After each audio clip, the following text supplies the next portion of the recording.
Alvin, ang sundalo. Credit to the author. 2788-96. Ang mga pangalan po na nandito ay galing sa mga name generator. Kung meron man pagkakatulad sa mga pangalan ng tao o lugar at pangyayari, ito ay tunay na hindi sinasadya.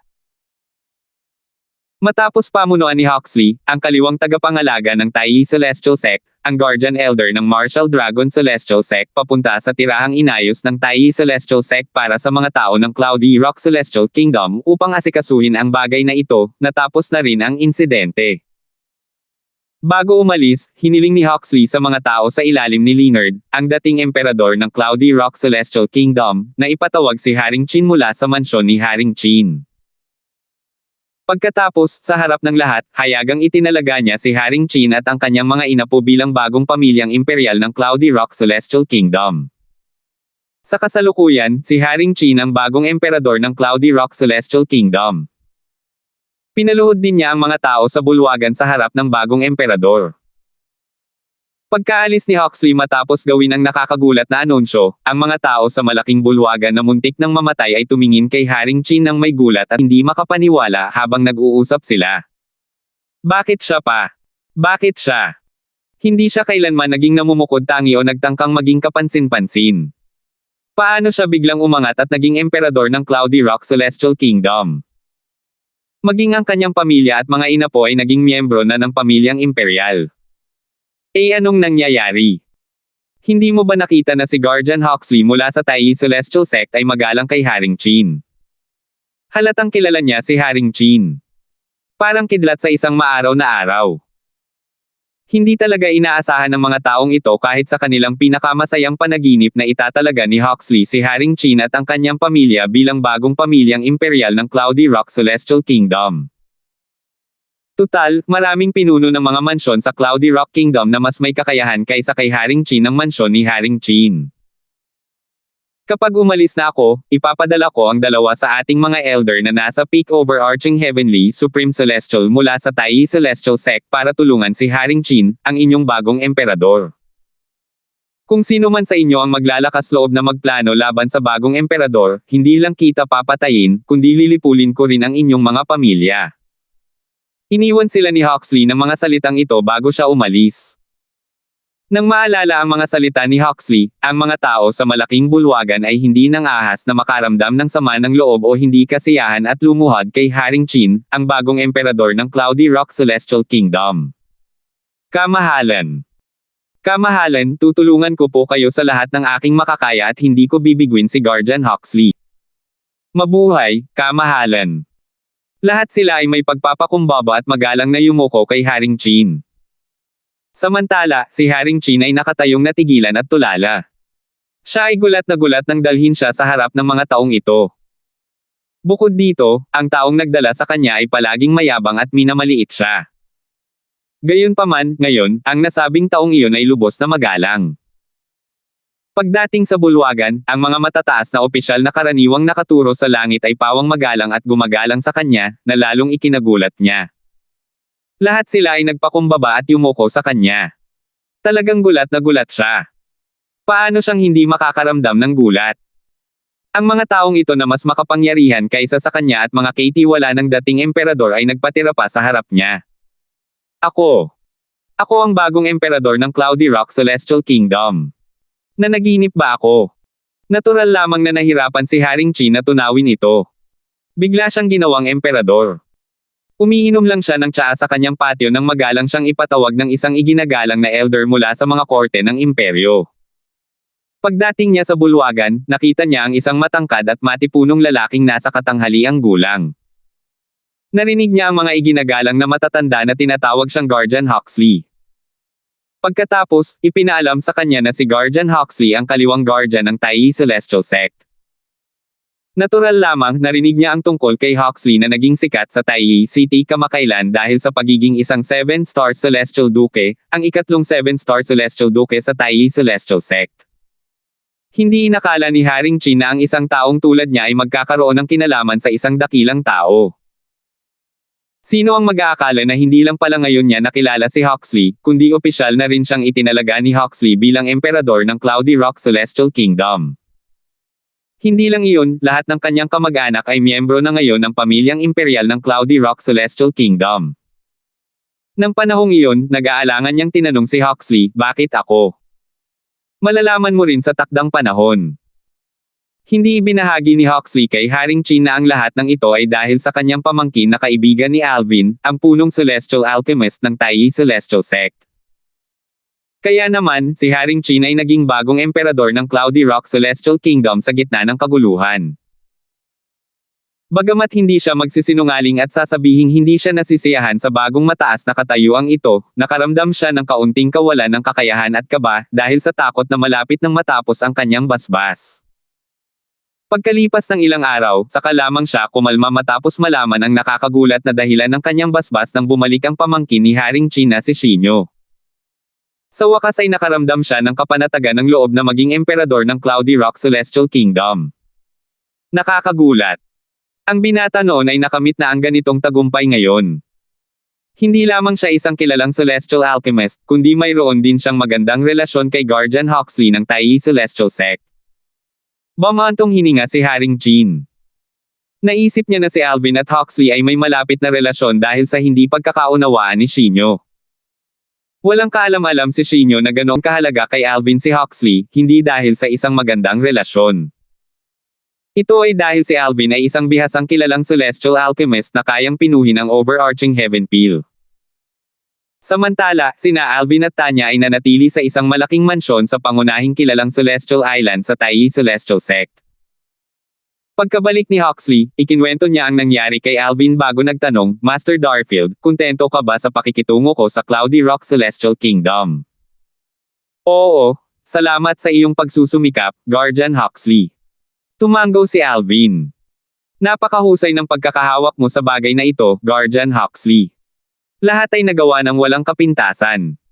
Tunay ngang walang kapintasan. Ang dating pamilyang imperial ng Cloudy Rock Celestial Kingdom ay Nullipol. Nullipol na silang lahat ni Huxley kaya walang magiging gulo sa hinaharap. Bahagyang nagpasalamat siya kay Huxley kahit na medyo mabagsik ang pamamaraan ni Huxley. Sa katunayan, hindi niya maiwasang makaramdam ng swerte na hindi niya kaaway si Huxley. Kung hindi, magiging malaking banta sa kanya si Huxley bago pa siya lumakas. Malamang na mamamatay pa nga siya. Gayunpaman, kahit hindi siya lubos na sumasang-ayon sa pamamaraan ni Huxley, hindi rin niya masasabing lubos siyang hindi sumasang-ayon. Tutal, ito ay isang mundong puno ng karahasan. Kung hindi masisira ang ugat ng gulo, tiyak na magkakaroon ng gulo sa hinaharap. Sino ang mag-aakala? Kung siya ang nasa kalagayan ni Huxley, maaaring ginawa rin niya ang parehong mga bagay. Bigla, may naalala si Alvin. Tiningnan niya si Huxley nang may pagtataka at nagtanong, Guardian Huxley, napatay mo lang ang isang elder ng Martial Dragon Celestial Sect, si Teddy. Bakit papayag ang Martial Dragon Celestial Sect sa iyong kahilingan?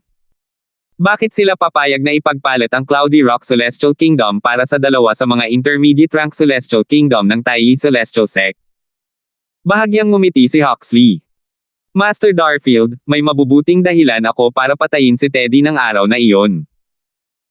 Kaya naman, ang Martial Dragon Celestial Sect ay maaari lamang itong tanggapin dahil ikaw ang Chief Celestial Alchemist ng aming sect. Kung hindi, magiging mahirap ang lahat. Pagkatapos, nagpatuloy si Huxley sa pagsasalita, kung tungkol naman sa pagpapalitan ng ating Taiyi Celestial Sect ng dalawang intermediate rank na Celestial Kingdoms para sa Cloudy Rock Celestial Kingdom ng Martial Dragon Celestial Sect, ibang usapan na. Isa itong kapakipakinabang na kasunduan para sa Martial Dragon Celestial Sect kaya natural lang na hindi sila tatanggi.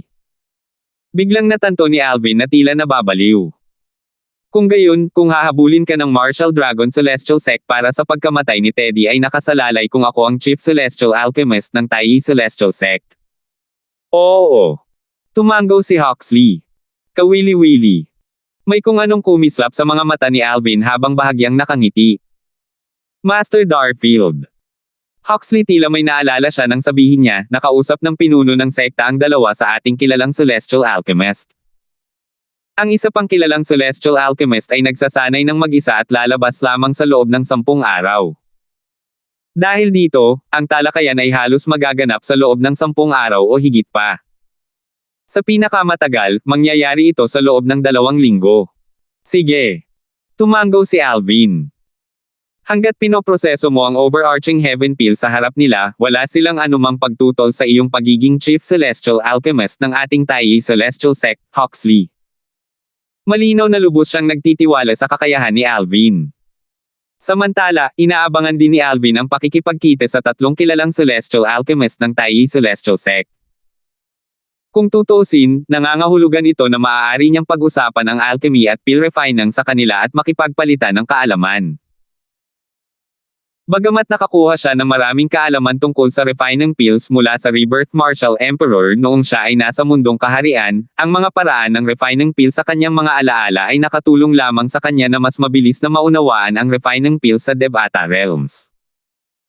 Kung gusto niyang umunlad pa at pinuhin ang Supreme Celestial Pills, kailangan niya ng mas maraming kaalaman at magsagawa ng maraming eksperimento.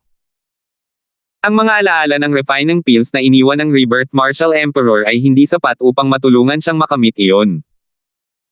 Kaya kung pinuhin ang prominenteng Celestial Pill, ang overarching Heaven Pill, hindi dahil sa aking mga kasanayan sa alchemy. Lahat ng ito ay salamat sa aking Chaos Divine Flame na nakapasok na sa ikatlong yugto. Bagamat maihahambing lamang ito sa mga prominenteng Celestial Fire sa ngayon, mas malakas pa rin ito kaysa sa mga ordinaryong prominenteng Celestial Fires. Kung ang ikatlong anyo ng Chaos Divine Flame ay ibibigay sa isang ordinaryong prominenteng Celestial Alchemist, kahit ang prominenteng Celestial Alchemist na iyon ay magagawang pinuhin ang overarching Heaven Pill sa pamamagitan ng kaunting pagsusumikap. Hindi na lang si Alvin. Alam na alam niya ang kanyang mga kakayahan. Marami pa siyang dapat matutunan tungkol sa alchemy. Dati, binigyan siya ng shortcut sa anyo ng mga alaala ng Rebirth Martial Emperor tungkol sa pagpino ng mga table tasks mula sa makamundong kaharian. Gayunpaman, iba na ang mga bagay ngayon kaya kailangan niyang umasa sa kanyang sarili. Lumipas ang kalahating buwan sa isang kisap mata. Ito ang araw na inayos ni Peyton, ang pinuno ng sekta ng Taiyi Celestial Sect, ang pakikipagkita ni Alvin sa tatlong kilalang Celestial Alchemist sa Taiyi Celestial Sect. Kaya naman, maagang lumabas si Alvin. 2,789. Nauna nang pumunta si Alvin upang makipagkita sa tatlong kilalang Celestial Alchemist, gusto niya silang paghintayin. Gayunpaman, tila hindi siya sineryoso ng tatlong kilalang Celestial Alchemist.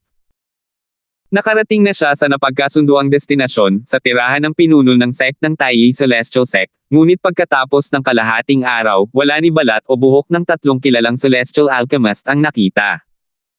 Master Darfield, maaaring may nakasalubong silang dahilan kung bakit sila naantala. Dali-daling nag-isip si Peyton ng dahilan para sa tatlong kilalang Celestial Alchemist na parabang natatakot siyang sumugod si Alvin sa galit. Tila ipinagtatanggol niya ang tatlong kilalang Celestial Alchemist, sa loob-loob niya ay nagngangalit. Malinaw na pinahihirapan ng tatlong kilalang Celestial Alchemist si Alvin. Higit sa lahat, inilalagay siya ng tatlong iyon sa isang mahirap na posisyon. Ayos lang. Maghihintay lang ako ng kaunti pa, sagot ni Alvin at bahagyang ngumiti. Habang naghihintay sila, nagsimulang gumala ang isip ni Alvin. Nang maisip niya ang sunod-sunod na mga pangyayaring naganap pagkarating niya sa Taiyi City, pakiramdam niya ay binigyan siya ng shortcut. Ang mga bagay-bagay ay umunlad sa isang hindi kapani-paniwalang maayos na paraan. Noong una, plinano niyang sundan ang mga tao ng Soaring Dragon Celestial Kingdom upang lumahok sa Wasteland Grand Contest na inorganisa ng 3 major celestial sects ng Wasteland. Kukunin niya ang unang pwesto at ipapakita ang kanyang pagkakakilanlan bilang isang kilalang Celestial Alchemist upang sumali sa Martial Dragon Celestial Sect. Pagkatapos ay gagamitin niya ang Martial Dragon Celestial Sect bilang plataporma upang higit pang mapabuti ang kanyang cultivation base bago umalis sa Wasteland. Natural, bago umalis, pinlano ni Alvin na tuparin ang kanyang pangako kay Farley, ang ika-13 prinsipe ng Soaring Dragon Celestial Kingdom, upang makuha ang trono ng kaharian. Plano rin niyang tuparin ang kanyang pangako kay Brother Peter at pumasok sa Little World na iniwan ng isang Celestial King upang tulungan si Brother Peter na makuha ang isang Royal Grade Celestial Weapon. Ayon kay Brother Peter, ang tunay na dahilan ng Wasteland Grand Contest ay upang mag-recruit ng mga tao na pumasok sa Little World. Dahil tanging ang mga powerhouse na wala pang 100 taong gulang ang maaaring makapasok sa Little World, inorganisa ng three major celestial sects ang paligsahan upang maghanap ng mga bata at malalakas na powerhouse na makapasok sa Little World. Sa simula, tiwala siya sa kanyang lakas. Ang three major celestial sects ng Wasteland, lalo na ang Martial Dragon Celestial Sect, ay tiyak na pipiliin siya upang pumasok sa Little World hanggat na ipapakita niya ang kanyang lakas. Hindi inaasahan, nagbago ang takbo ng kanyang mga plano kahit na nanatiling pareho ang kanyang layunin. Nangyari ang pagbabago ng mabunyag ang pagpapakita ni Tanya. Sa huli, humantong ito sa pagpapasya ni Alvin na sumali sa Tai Celestial Sect sa halip na sa Martial Dragon Celestial Sect. Bukod dito, direkta siyang binigyan ng titulong Chief Celestial Alchemist ng Tai Celestial Sect. Walang alinlangan na ang titulong ito ay isang marangal. Sa titulo at katayuang iyon, magiging madali para sa kanya na tulungan si Farley na umakyat sa trono ng Soaring Dragon Celestial Kingdom kahit na hindi siya sumali sa Martial Dragon Celestial Kingdom at makapasok sa Little World. Pinuno ng sekta na si Peyton, sa pagkakaalam ko, ang Wasteland Grand Contest ay hindi nagpapataw ng mga paghihigpit sa edad noon. Bakit ito biglang nagbago? Tanong ni Alvin kahit na halos alam na niya ang dahilan mula kay Brother Peter. Master Darfield, plano ko sanang sabihin ito sa iyo sa madaling panahon kahit hindi mo itanong. Nakangiting sabi ni Peyton. Alam na niya na si Alvin ay isang dakilang pangkalahatang gininto ang Celestial na wala pang 100 taong gulang. Kaya naman, nakapaglaan na siya ng pwesto para kay Alvin upang makapasok sa maliit na mundo na iniwan ng isang hari sa langit. Tutal, sayang naman kung tatanggihan ang isang talentong tulad ni Alvin na makapasok sa maliit na mundo. Ipinataw ang isang paghihigpit sa edad para sa Wasteland Grand Contest ngayong taon dahil matapat na sinabi ni Peyton kay Alvin ang lahat ng alam niya, kasama na ang Little World na naiwan ng isang Celestial King. Nagningning ang kanyang mga mata habang ipinapaliwanag niya ang kanyang nalalaman kay Alvin. Sa pagtatapos ng paligsahan, ang tatlong pangunahing Celestial Sects ay pipili ng mga taong papasok sa Little World. Gamit ang iyong mga kakayahan, Master Darfield, tiyak na mapipili ka. Bukod dito, pagkatapos mong makapasok sa Little World, gamit ang iyong lakas, posible pang ang makakuha ka ng maraming kayamanan, kabilang ang isang Royal Grade Celestial Weapon. Ang kanyang boses ay lalong naging nasasabik at nagpatuloy siya sa pagsasalita. Kung makukuha ng iba ang Royal Grade Celestial Weapon sa Little World, kakailanganin nila itong ibigay. Gayunpaman, kung ikaw iyon, gaano man karaming Royal Grade Celestial Weapons ang makuha mo, malaya kang panatilihin ito. Mapagbigay na pangako ni Peyton kay Alvin. Pinuno ng sekta na si Peyton, hindi ba masyadong maaga para sabihin ang mga bagay na ito? Paano mo malalaman kung handa akong pumasok sa maliit na mundo o hindi? Base sa mga salita ni Alvin, maliwanag na hindi niya sineryoso ang pangako ni Peyton. Master Darfield, pambihirang pagkakataon ang makapasok sa munting mundo. Kung mas bata pa ako, tiyak na susunggaban ko ang pagkakataong ito at papasok sa munting mundo. Nahirapan si Peyton na intindihin ang iniisip ni Alvin. Sa palagay ko tama ka. Gayunpaman, maituturing lamang itong isang magandang pagkakataon kung sigurado kang makakaligtas ka sa Little World, magaan na sabi ni Alvin. Kung hindi ako nagkakamali, ang tatlong pangunahing Celestial Sects ng Wasteland ay nagpadala na ng maraming powerhouse na wala pang 100 taong gulang sa Little World bago ito, tama ba? Higit sa lahat, wala ni isa sa kanila ang nakaligtas. Natahimik si Peyton. Tunay nga, katulad ng sinabi ni Alvin. Ang tatlong pangunahing sekta sa langit ng kaparangan ay nagpadala ng maraming makapangyarihang nilalang na wala pang 100 taong gulang sa maliit na mundo, ngunit wala ni isa sa kanila ang nabuhay upang makalabas mula sa maliit na mundo. Walang exception o pagdududa, lahat ng kanilang mga perlas ng kaluluwa ay nabasag. Master Darfield, dahil isa ka na sa amin ngayon, magiging tapat ako sa iyo. Ang tatlong pangunahing sekta ng kalawakan ng kaparangan ay talagang nagpadala ng mga batang powerhouse na wala pang 100 taong gulang sa maliit na mundo. Gayunpaman, ginawa ito ng madalian ng walang gaanong pagpaplano. Ang pinakamalakas na taong ipinadala doon ay isang Indigo Sun Golden Celestial lamang. Sa makatuwid, sa paligsahang ito, hindi kami magpapadala ng sinuman na mas mahina kaysa sa isang Violet Sun Golden Celestial sa maliit na mundo, paliwanag ni Peyton. Dati, isang Indigo Sun Golden Celestial ang namatay. Paano ka nakakasiguro na ang isang Violet Sun Golden Celestial ay hindi mamamatay doon? Kahit na ako ay isang Great Overarching Golden Celestial, gaano ka nakakasiguro na hindi ako mamamatay pagkatapos kong makapasok sa Little World? Sagot ni Alvin. Hindi makapagsalita si Peyton. Wala siyang maisagot sa tanong ni Alvin.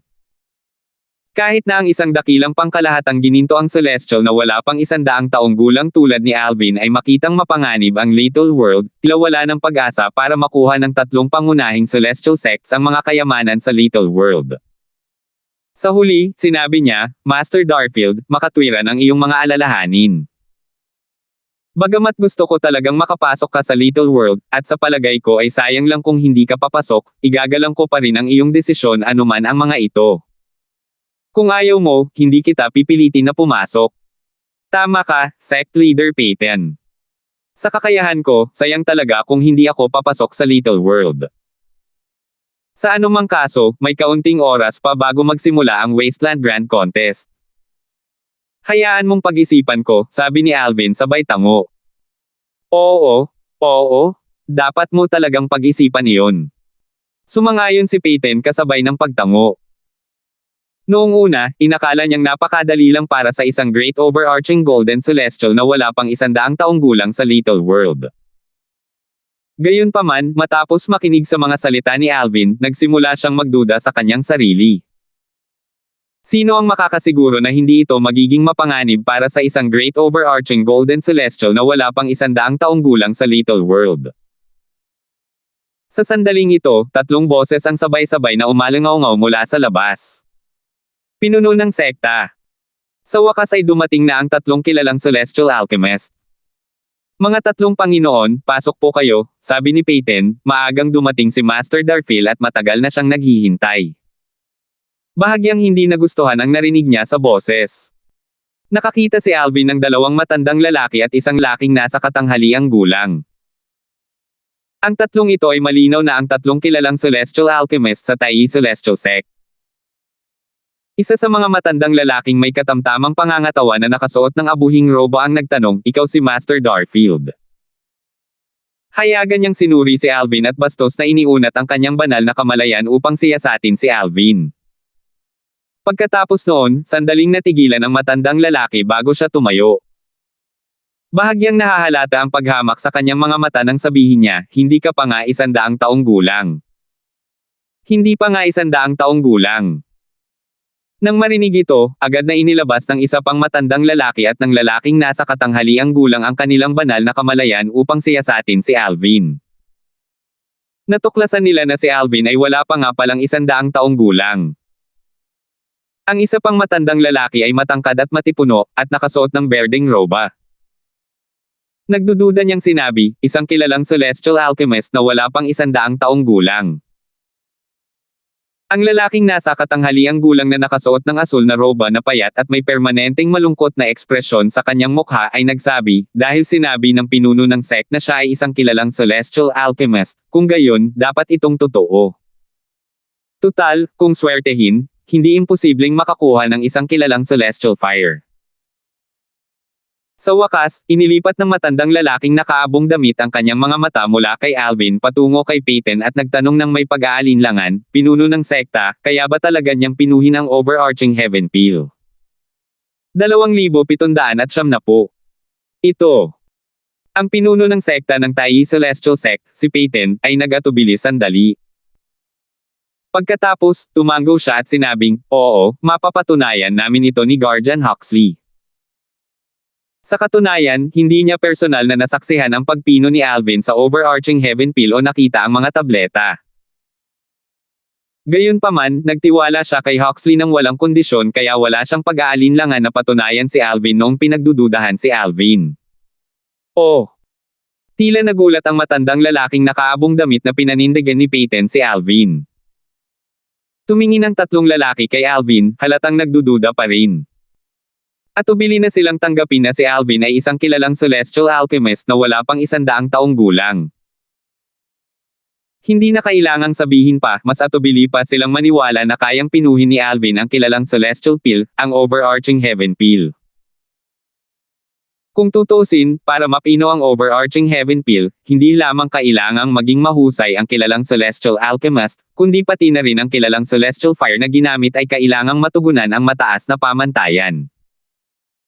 Gayunpaman, habang tumataas ang antas ng kilalang celestial fire, mas kakaunti ang kasanayang kailangan mula sa kilalang celestial alchemist. Tumingin ang matandang lalaki na nakaabong damit kay Alvin at prangkang sinabi, "Master Darfield, ako si Margus. Isa akong kilalang celestial alchemist at isang kagalang-galang na elder ng Taiyi Celestial Sect. Maaari mo bang ipakita sa amin kung paano mo pinipino ang overarching heaven peel?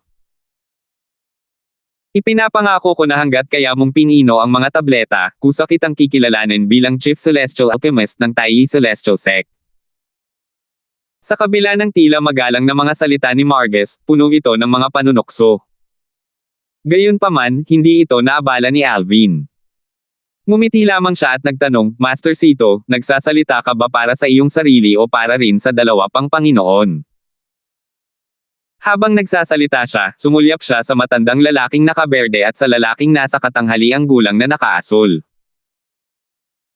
Agad na sumagot ang matandang lalaking nakaberde, "Master Darfield, kung mapapaganda mo ang overarching heaven peel, kikilalanin kita bilang Chief Celestial Alchemist ng sekta."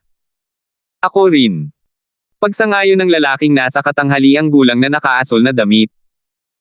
Bago pa dumating ang tatlong kilalang Celestial Alchemist ng Taiyi Celestial Sect, nalaman na ni Alvin ang kanilang mga pangalan kay Peyton. Ang matandang lalaking nakaabo ay si Margus, ang matandang lalaking nakaberde ay si Elton, at ang lalaking nasa katanghaliang gulang na nakaasul ay si Jongjin.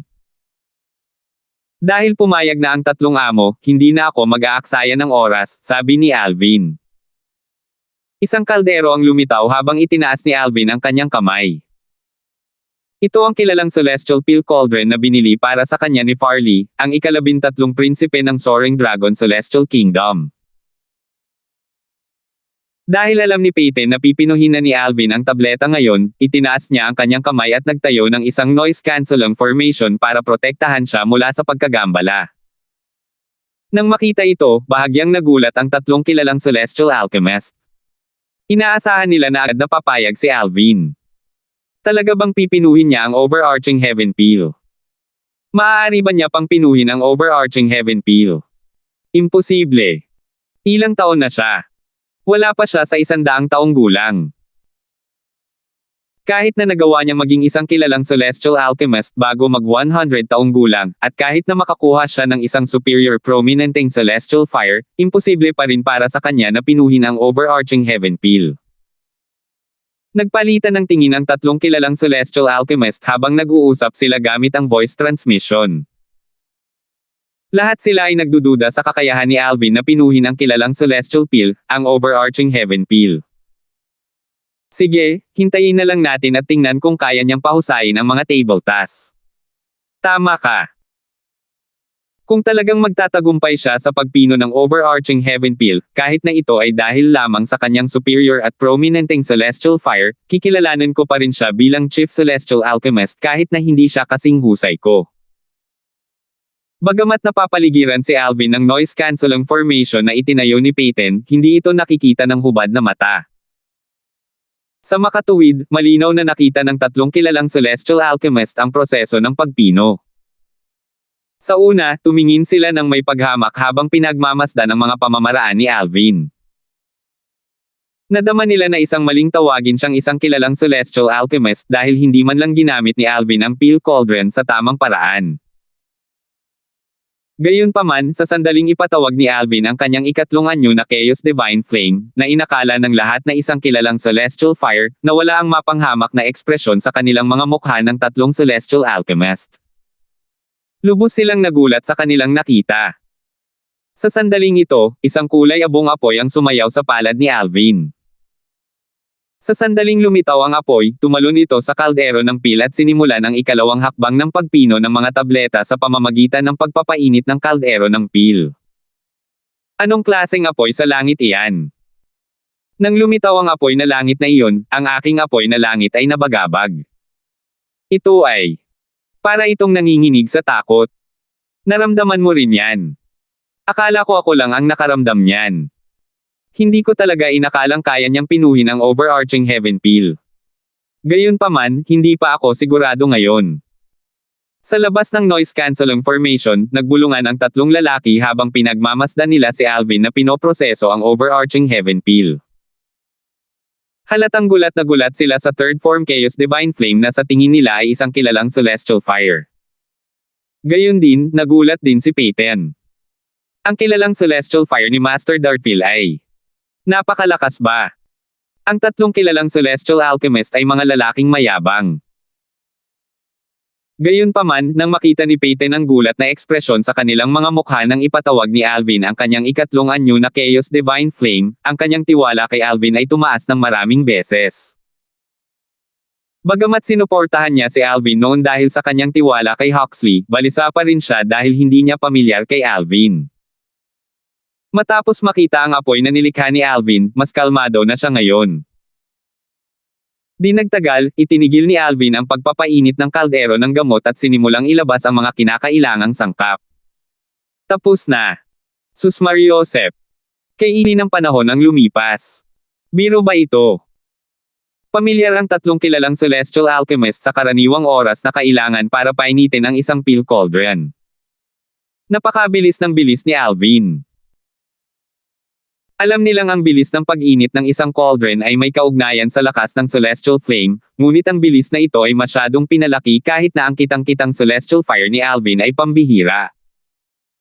Namangha sila sa kung gaano kabilis initin ni Alvin ang peel cauldron. Bulong ni Marges, inaabot ako ng hindi bababa sa 9 na oras para painitin ang kaldero ng gamot pero kalahating oras lang ang itinagal niya. Ito. Nakakabaliw ito. Halos kapareho mo lang ako. Masyadong katawa-tawa ang kalahating oras, gulat at hindi makapaniwalang sabi ni Jongjin. Niloloko ba niya tayo? Sayang lang ang mga sangkap kung hindi maiinit ng maayos ang kaldero ng gamot, nakasimangot na sabi ni Jongjin. Alam ng lahat ng celestial alchemist na ang mga kaldero ng peel ay kailangang painitin ng maayos upang matiyak ang tagumpay ng pagpino ng mga peels. Imposibleng pinoy ng mga peels kung mayroong kahit kaunting pagkakamali sa mahalagang hakbang na ito. Sa palagay ko ay hindi. Napakahalaga ng mga sangkap para sa pagpino ng overarching heaven peel. Sa palagay ko ay hindi niya ito sasayangin ng ganoon. May posibilidad na talagang nagtagumpay siya sa pagpapainit ng kaldero ng peel sa loob ng kalahating oras, sabi ni Elton sa kabila ng kanyang mga pagdududa. Imposible. Mariin at hindi sang-ayon na sabi ni Jongjin habang umiiling, sa aming tatlo, ako ang may pinakamabilis na bilis pagdating sa pagpapainit ng mga kaldero ng peel. Sa buong kaparangan, si Chanyu lang mula sa Thousand Spiders Celestial Sect ang mas mabilis sa akin. Aabutin ako ng halos 8 oras at kalahating oras para mapainit ang aking kaldero ng peel. Kahit si Chanyu ay nangangailangan ng 8 oras para matagumpay na mapainit ang kanyang kaldero ng peel. Imposibleng painitin ang isang kaldero ng peel sa loob lamang ng kalahating oras. Kahit ang pinakamahusay na kilalang celestial alchemist na may pinakapambihirang kilalang celestial fire ay aabutin ng hindi bababa sa 5 oras para mapainit ang kaldero ng peel. Hindi makapaniwala si Jongjin na natapos ni Alvin ang pagpapainit ng kaldero sa loob ng kalahating oras. Sinimulan na niyang itapon ang mga sangkap sa kaldero ng gamot. Sabi ni Marges sa pamamagitan ng voice transmission, dahilan para bumalik sa dati ang katinoan ni Jongjin. Hindi ba't masyadong magulo at hindi pino ang paraan ng pagpapakain niya ng mga sangkap sa kaldero ng gamot? Lubos na naguluhan si Elton sa mga hindi magandang tingnang pamamaraan ni Alvin. Sa anumang kaso, ang pamamaraan ng pagpapakain ng mga sangkap sa mga kaldero ng tableta ay hindi mahalaga. Sa Devata Realms, mayroong kabuoang 9 na hakbang sa proseso ng pagpino ng mga celestial peels. Naroon ang pagpoposisyon ng kaldero, ang pagpapainit ng kaldero, pagkuha ng mga sangkap, pagpapakain ng mga sangkap sa kaldero, pagpino ng mga tableta, pagtunaw ng tableta, pagtitipon ng espiritu, pagbuo ng tableta, at pag-aani ng tableta.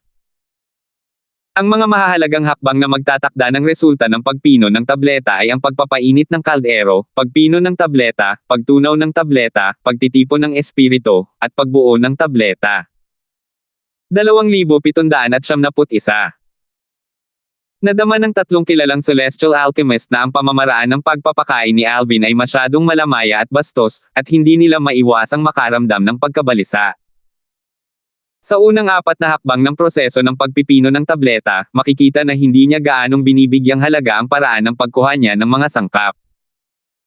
Ang pagpoposisyon niya ng kaldero ng tableta at ang pagpapakain ng mga sangkap sa kaldero ng tableta ay hindi rin magandang tingnan. Tungkol naman sa pag-init ng kaldero ng tableta, kailangan pang makita kung magiging matagumpay ito. Tutal, sa palagay ko, imposibleng painitin ang kaldero ng tableta sa loob ng kalahating oras. Ipagpatuloy natin ang pagmamasid. Sabi ni Marges habang umiiling. Tumanggaw si Jongjin. Kasabay nito, matapos maipakain ni Alvin ang mga sangkap sa kaldero ng pil, iniabot niya ang kanyang banal na kamalayan sa kaldero ng pil upang tingnan ang sitwasyon sa loob. Gayunpaman, natuklasan niya na ang kanyang banal na kamalayan ay hindi makalapit sa kaldero ng pil. Anong nangyayari? Gaano kalakas ang kanyang celestial fire? Kahit ang aking banal na kamalayan ay hindi makalapit dito. Namangha siya nang matuklasan na isang aura mula sa kaldero ng pilang hamarang sa kanyang banal na kamalayan. Halos hindi niya masulyapan kung ano ang nangyayari sa kaldero ng pil. Gayunpaman, sa sandaling ito, ang kanyang atensyon ay ganap na nakatuon sa celestial fire ni Alvin. Anong klaseng kilalang apoy sa langit ang mayroon siya? Nagawa nitong harangan ang aking banal na kamalayan mula sa ganoong kalayuan. Gulat na bulalas ni Elton. Nahaharangan ka rin. Tanong ni Marges habang hindi makapaniwalang nakatingin kay Elton. Kaya pareho lang din para sa inyong dalawa. Mabilis na napagtanto ni Jongjin na hindi lang pala siya ang naharangan ng banal na kamalayan. Dahil sa kaunting natutunan ng kanyang banal na kamalayan, bigla niyang nasabi, nagsisimula na siyang magpino ng mga tableta. Sinimulan na ba niyang pinuhin ang tableta? Tingnan natin ang mga pamamaraan niya sa pagpino ng mga tableta. Ibinalik ng tatlong kilalang celestial alchemist ang kanilang atensyon kay Alvin habang isinasagawa ni Alvin ang ikalimang hakbang na siyang proseso ng pagpipino. Walang kurap na pinanood ng tatlong lalaki habang sinusubukan nilang gamitin ang kanilang banal na kamalayan upang makakuha ng kaunting kayarin nila. Biglang nagbago ang kanilang ekspresyon mula sa seryoso patungo sa kakaiba nang makita nila si Alvin na pinupino ang mga tableta. Sa katunayan, tila mahusay si Alvin sa pagpipino ng mga tableta, ngunit malinaw sa kanila na karamihan sa kanyang mga kasanayan ay nagmula sa kanyang celestial fire. Kung wala ang celestial fire, medyo mahina ang kanyang mga diskarte sa pagpipino. Naisip ni Elton sa sarili, bagamat mahina ang kanyang mga pamamaraan sa pagpino, sa tulong ng kanyang kilalang celestial fire, ang kanyang kahusayan ay mas mataas kaysa sa akin. Nakakapangilabot talagang gumawa ng mga paghahambing. Paano niya nakuha ang isang pambihirang kilalang celestial fire? Isa ba itong kilalang celestial fire? Kahit ang mga Supreme Celestial Alchemist na may kanilang mga Supreme Celestial Fire ay hindi magiging kasing husay niya, hindi ba? Naisip ni Marges sa kanyang sarili. Ganito rin ang iniisip ni Jongjin. Pagkatapos ng 3 oras, natuklasan ng tatlong kilalang celestial alchemist na natapos na ni Alvin ang pagpino ng tableta. Namangha sila sa kanyang kahangahangang bilis. Tunay na kahangahanga ang kilalang apoy na langit na ito. Kung mayroon akong ganitong kilalang celestial fire, gamit ang aking mga teknik sa pagpino, kakailanganin ko ng 2 oras para makumplito ang pagpino ng mga tableta. Ako rin. Ang atensyon ng tatlong kilalang celestial alchemist ay nakatuon sa kung gaano katangi-tangi ang celestial fire ni Alvin. Lubos nilang binaliwala ang kanyang mga kasanayan at pamamaraan. Malinaw na naiinggit sila sa kanyang celestial fire. Mabuti na lang at hindi maaaring nakawin ng ibang tao ang celestial fire. Kung hindi, malamang ay inatake na nila si Alvin para nakawin ang kanyang celestial fire. Nagsisimula na niyang tunawin ang tableta. Nang makumplito ni Alvin ang ikalimang hakbang, agad niyang itinuloy ang ika-6 na hakbang, ang hakbang sa pagtunaw ng tableta. Ang hakbang sa pagpino ng tableta ay ang pagpino ng mga sangkap na panggamot. Ang susunod na hakbang, ang hakbang sa pagtunaw ng tableta, ay ang paggawa ng mga pinong sangkap sa likido.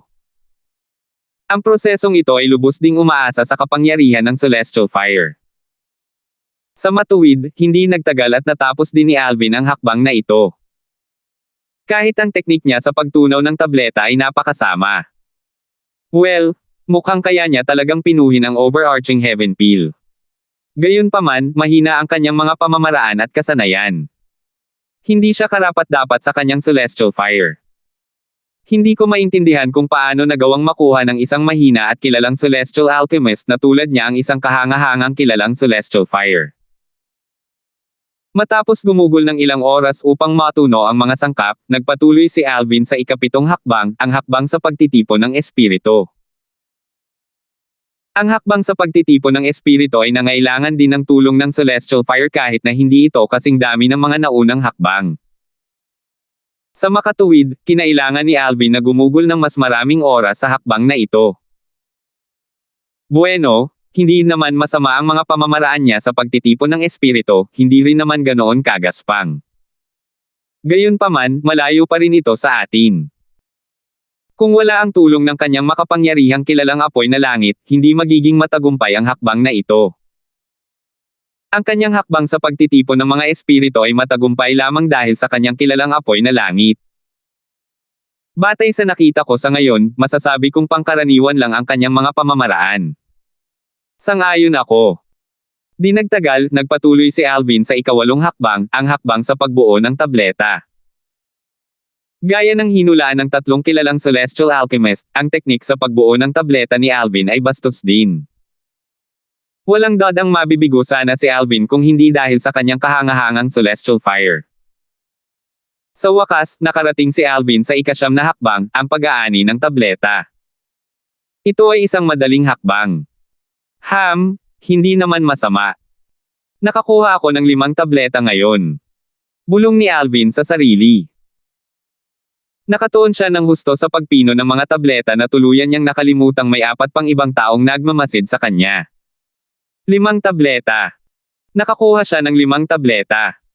Hindi ka panipaniwala. Base sa kanyang mga teknik at antas, nasa maagang yugto pa lang siya ng pagiging isang kilalang celestial alchemist. Gayunpaman, matagumpay niyang napino ang 5 overarching heaven peel. Nag-usap ang tatlong kilalang celestial alchemist sa pamamagitan ng voice transmission habang nagtitinginan sila ng hindi makapaniwala. Bagamat mahirap tanggapin, walang duda na napatunayan na niya ang kanyang sarili. Huwag mong kalimutan, wala pa nga siyang 100 taong gulang.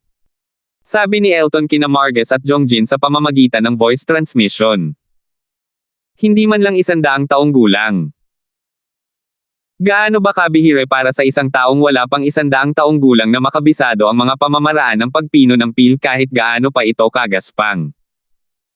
Bukod pa rito, noong ang tatlong kilalang celestial alchemist ay kaedad ni Alvin, mas mababa sila kaysa sa kanya.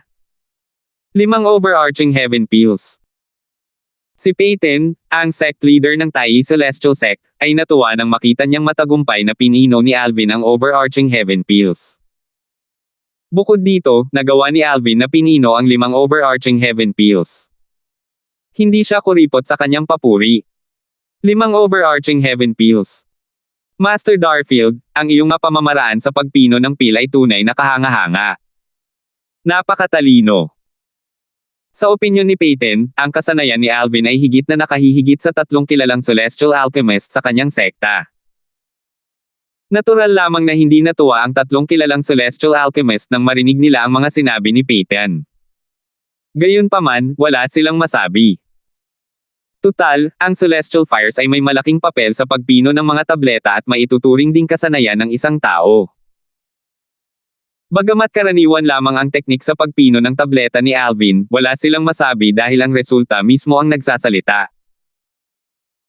Sa sandaling ito, sinabi ni Alvin, tatlong amo, ang layunin ko sa pagpino ng overarching heaven peels at maging chief celestial alchemist ng Tai Celestial Sect ay ang harapin ang Martial Dragon Celestial Sect at ang Thousand Spiders Celestial Sect. Maaaring ipagmalaki ni Alvin ang kanyang tagumpay sa pagpino ng overarching heaven peel, ngunit hindi niya ginawa. Tiningnan niya ang tatlong kilalang celestial alchemist at sinabing, napatay ni Guardian Huxley ang 2 lalaki mula sa 2 pang pangunahing celestial sect dahil nasaktan nila ako, ang chief celestial alchemist ng Tai Celestial Sect. Kung hindi ako ang Chief Celestial Alchemist ng sect, natatakot akong pahirapan nila si Guardian Huxley at ang sect. Alam kong karaniwan lamang ang aking peel refining technique, at ang dahilan ng aking tagumpay ay higit sa lahat dahil sa aking kilalang Celestial Fire. Sa katunayan, sa aking mga kasanayan, kung wala ang Celestial Fire, hindi ako kwalipikado na maging Chief Celestial Alchemist ng sect. Gayunpaman, umaasa akong lahat kayo ay makikipagtulungan at ipapaalam sa publiko na ako ang Chief Celestial Alchemist ng sect upang maiwasan ang gulo. Gayunpaman, wala akong pakialam kung ito ay isang blankong titulo hanggat walang nakakaalam tungkol dito. Malinaw na alam ni Alvin ang kanyang mga kasanayan, at alam niyang makikita rin ng tatlong kilalang Celestial Alchemist ang kanyang mga kasanayan. Tiyak na alam nilang ang kanyang tagumpay ay higit na dahil sa kanyang kahangahangang Celestial Fire. Tunay na nagulat sina Peyton at ang tatlong kilalang Celestial Alchemist sa mapagkumbabang mga salita ni Alvin. 2,772. Nang makita kong gaano kakumbaba si Alvin, medyo nahiya ang tatlong lalaki. Tutal, kanina lang nila pinapuna ang kakayahan ni Alvin sa alchemy. Kasabay nito, tumaas ang kanilang impresyon kay Alvin. Bagamat si Alvin ay nagmamay-ari ng isang kahangahangang kilalang Celestial Fire at nagawang maging isang kilalang Celestial Alchemist sa murang edad, sa kabila ng kakulangan niya sa kahusayan sa mga pamamaraan, isa pa rin itong malaking tagumpay. Sa halip na maging mayabang, nanatili pa rin siyang mapagkumbaba. Master Darfield, ako, si Margus, ay isang lalaking tumutupad sa aking mga salita. Mula ngayon, makikilala ka bilang Chief Celestial Alchemist ng Tai Celestial Sect sa publiko at sa mga tao sa sekta. Kinikilala kita. Si Margus ang unang nagsalita. Tama. Sabi ni Elton, Master Darfield, bagamat ang iyong mga pamamaraan ng alchemy ay mas umaasa sa iyong kilalang Celestial Fire, ang kilalang Celestial Fire ay bahagi rin ng iyong kasanayan. Marahil, ang iyong mga pamamaraan ay hindi kasing pino ng sa akin, ngunit mas mahusay ka kaysa sa akin. Sa makatuwid, handa rin kitang kilalanin bilang Chief Celestial Alchemist ng Tai Celestial Sect. Nagningning ang kanyang mga mata habang nakatingin kay Alvin. Sang-ayon ako. Si Jongjin ang huling nagsalita. Handa rin niyang kilalanin si Alvin bilang punong Celestial Alchemist ng Tai Celestial Sect. Anong pinag-uusapan ninyo? Medyo nalito si Peyton, ang pinuno ng sect ng Tai Celestial Sect. Hindi niya maintindihan ang kanilang mga sinasabi. Tila hindi mataas ang tingin ng tatlong kilalang Celestial Alchemist ng kanyang sekta sa mga teknik ni Alvin. Gayunpaman, kung kulang ang mga teknik ni Alvin, paano niya mapipino ang overarching Heaven Peel? Bukod dito, nagawa pa nga ni Alvin na pinino ang 5 overarching Heaven Peels ng sabay-sabay. Sa wakas ay natanto ni Peyton ang bagay na ito matapos ipaliwanag ni Elton sa kanya. Ang dahilan kung bakit napakahusay at mahusay ni Master Darfield ay dahil sa kanyang kilalang Celestial Fire. Bukod dito, ang kanyang antas ay maihahambing lamang sa mga kilalang Celestial Alchemists na nasa maagang yugto. Tumingin si Elton kay Alvin at bumantong hininga bago nagpatuloy sa pagsasalita. Gayunpaman, hindi maikikailan na si Master Darfield ay isang henyo sa larangan ng alchemy. Tutal, wala pa siya sa 100 taong gulang. Ang pinakabata sa aming tatlo ay mahigit 10,000 taong gulang na. Kahit si Master Yu, na siyang huling naging isang kilalang Celestial Alchemist sa aming tatlo, ay isa ng kilalang Celestial Alchemist sa loob ng 3,000 taon. Sa paglipas ng panahon at pagsusumikap, kahit ang isang taong walang talento ay uunlad. Ito marahil ang dahilan kung bakit mas mahusay ang aming mga kasanayan kaysa kay Master Darfield sa ngayon. Dahil sa lahat ng mga kadahilanang ito, kusang loob ko siyang kinikilala bilang Chief Celestial Alchemist ng Tai Celestial Sect. Bagamat alam ni Alvin na karaniwan lang ang kanyang mga pamamaraan, hindi niya inaasahan na irerekomende siya ng 3 kilalang Celestial Alchemist bilang isang kilalang Celestial Alchemist sa maagang estado. Tutal, matagal na niyang pinag-aralan ang alchemy kahit noong nasa mundo pa siya. Parang may pagkakaiba sa mga teknik sa Devata Realms at sa mga Mundane Realms. Bukod dito, ang aking kaalaman sa alchemy ay nakukuha sa pamamagitan ng mga alaala ng Rebirth Martial Emperor sa Mundane Realm. Ito marahil ang dahilan kung bakit maituturing lamang ako bilang isang kilalang celestial alchemist sa maagang yugto. Gaya ng inaasahan, malayo pa ang lalakbayin ko para maging isang ganap na kilalang celestial alchemist. Dahil dito, napagtanto ni Alvin ang kanyang mga pagkukulang. Batay sa mga salita ni Elton, natuklasan niya na itinuturing lamang siyang namumukod tangi dahil sa kanyang ikatlong anyo na Chaos Divine Flame. Ang kailangan niyang pagbutihin ay ang mga karanasan at gabay mula sa kanyang mga senior. Kayong tatlo ang mga senior ko. Mapalad akong nakakuha ng isang kahangahangang prominenteng celestial fire na nagbigay daan sa akin upang pinuhin ang overarching heaven peel, ngunit kulang pa rin ang aking mga pamamaraan. Nais kong hilingin sa inyong tatlo na gabayan ako sa hinaharap. Sabi Alvin sa tatlong prominenteng celestial alchemists. Karamihan sa mga tao ay may gusto sa mga taong mapagkumbaba.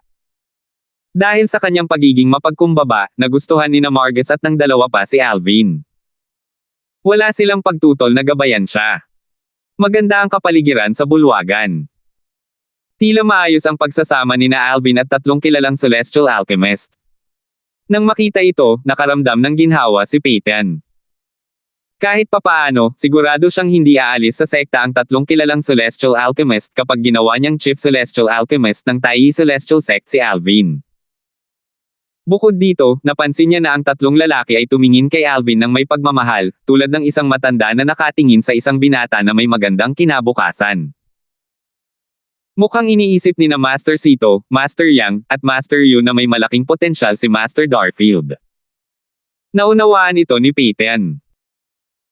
Ayon sa mga salita ni na Master Yang at Master Darfield, tila kaya na ni Master Darfield ang kahusayan ngayon dahil sa kanyang kilalang celestial fire. Napagtanto rin niya na may puwang pa rin para sa pagpapabuti pagdating sa mga teknik ng alchemy ni Alvin. Sa sandaling ito, tumingin si Margus kay Alvin at bumantong hininga, Master Darfield, dahil sa iyong kitang-kitang celestial fire, murang edad, at mataas na potensyal. Maaga o huli, isa ka sa mga nangungunang celestial alchemist sa spirit overarching heaven hanggat hindi ka namamatay ng bata. Sang-ayon ako. Tumanggaw si Jongjin bilang pagsang-ayon.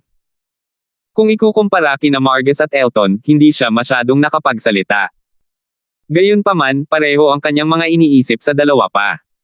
Master Darfield, tayo tatlo ay tiyak na nasa top 5 sa wasteland pagdating sa alchemy. Kung mayroon kayong anumang mga katanungan sa hinaharap, maaari ninyo kaming hanapin, sabi ni Elton. Tumanggaw si Alvin na nakatayo sa gilid. Master Sito, mukhang mataas ba ang pagtingin mo kay Master Darfield? Sabi mo magiging isa siya sa mga nangungunang celestial alchemist sa spirit overarching heaven sa hinaharap.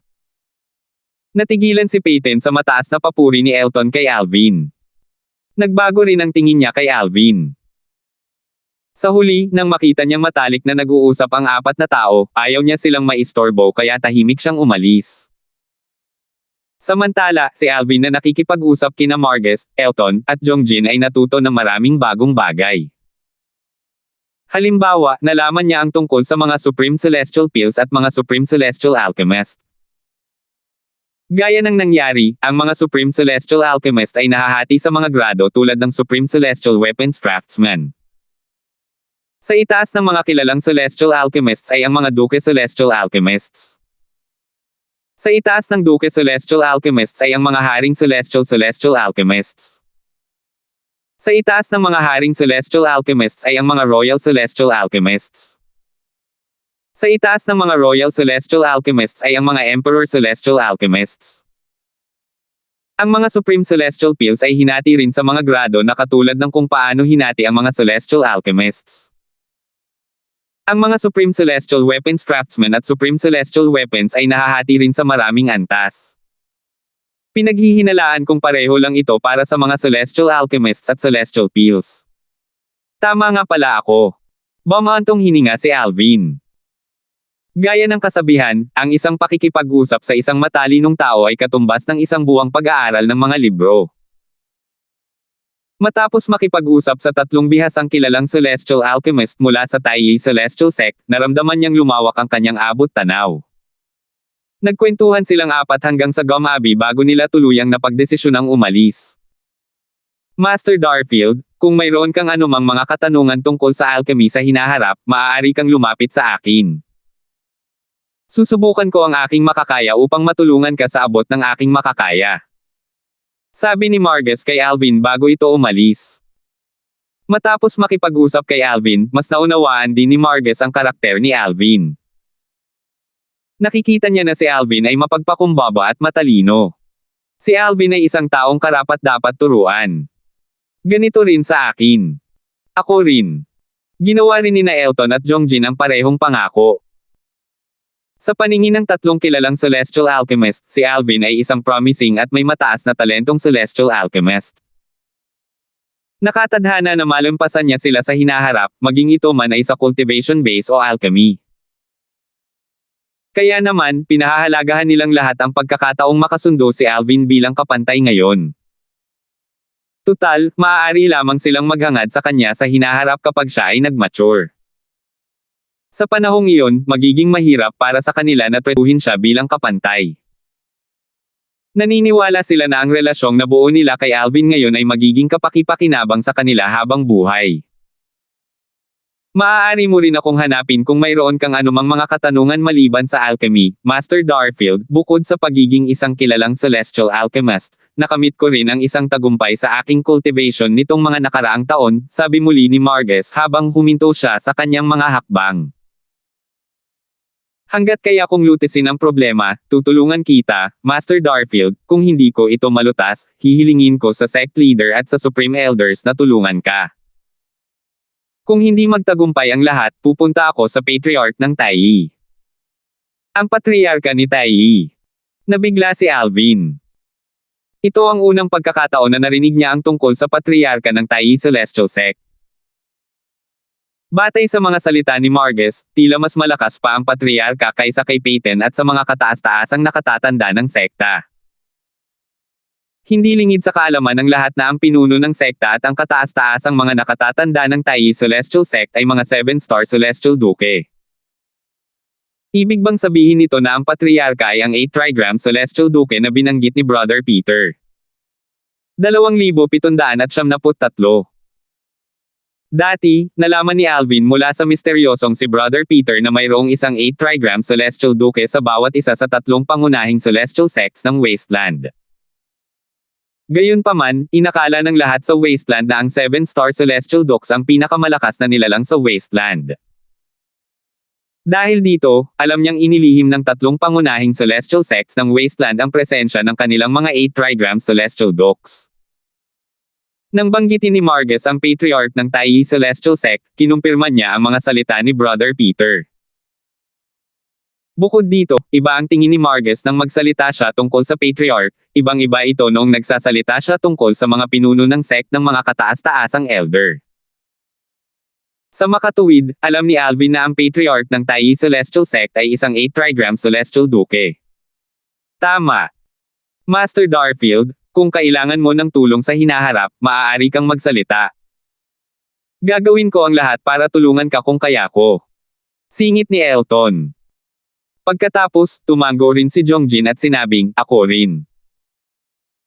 Nakita ng tatlong kilalang celestial alchemist ng Taiyi Celestial Sect na makakarating si Alvin sa mataas na antas sa hinaharap, kaya alam nilang mahalagang mapanatili ang magandang relasyon kay Alvin.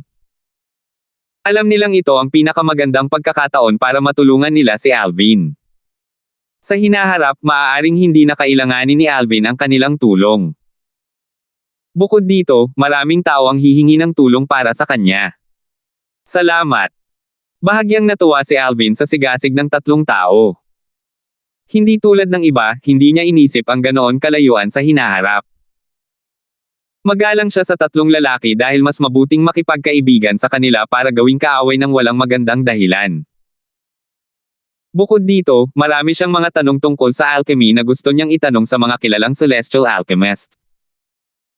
Ngayon na nasa iisang sekta na sila, madali na para sa kanya na magtanong sa kanila.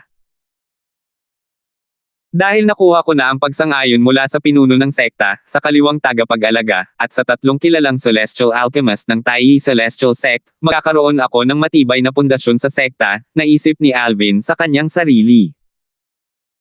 Ang balita tungkol sa isang punong celestial alchemist sa Tai Celestial Sect ay patuloy na kumalat na parang apoy. Maging ang mga tao sa malayong lupain sa kaparangan ay nabalitaan ito.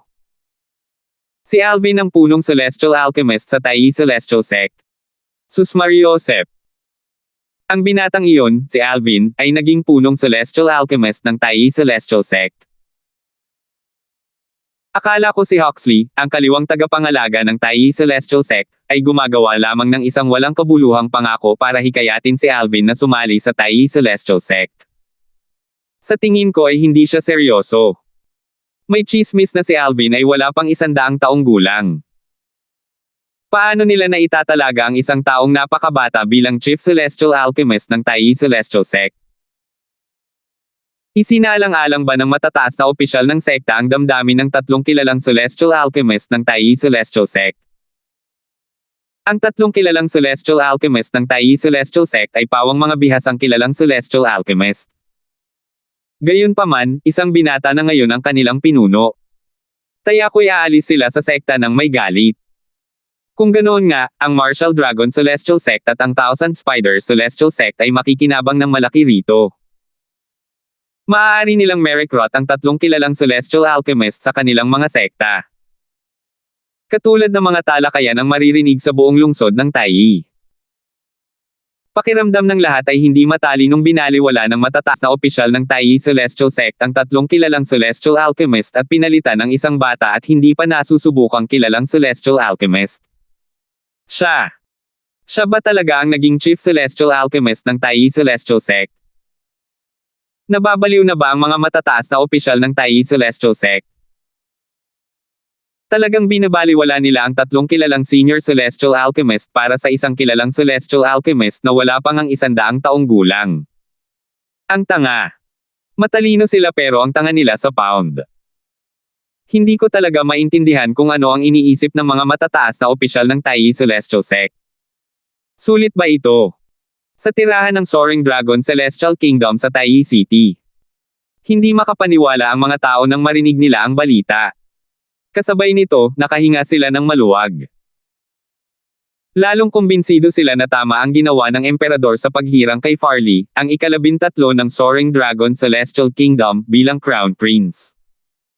Natural lang na narinig din ni Farley ang balita. Si Brother Darphil ba talaga ang naging Chief Celestial Alchemist ng Tai Celestial Sect? Kahit nahanda na ang kanyang pag-iisip para dito, medyo natigilan pa rin siya nang marinig niya ito. Nakakagulat naman. Siya ay naging Chief Celestial Alchemist ng Tai Celestial Sect sa isang kisap mata lang. Nakatayo si Luisito sa likuran ni Farley, habang madamdaming bumantong hininga. Si Brother Darphil ang aking tagapagtaguyod. Simula nang makilala ko siya, naging maayos ang aking landas patungo sa trono. Ako ang naging Corona Prinsipe dahil sa kanya. Ito ay isang bagay na hindi ko man lang naisip noon. Buntong hininga ni Farley. Ang kanyang mga mata ay puno ng pasasalamat nang magsalita siya. Lubos siyang nagpapasalamat kay Alvin. Bagamat ang tirahang inayos ng Tai Celestial Sect para sa Cloudy Rock Celestial Kingdom ay hindi kasing ganda ng tirahang inayos para sa Soaring Dragon Celestial Kingdom, maraming tao rin ang naapektuhan ng balita roon. Isa sa kanila ay, natural lang, si Shinyo. Hindi ko inaasahan na si Alvin ay magiging Chief Celestial Alchemist ng Tai Celestial Sect.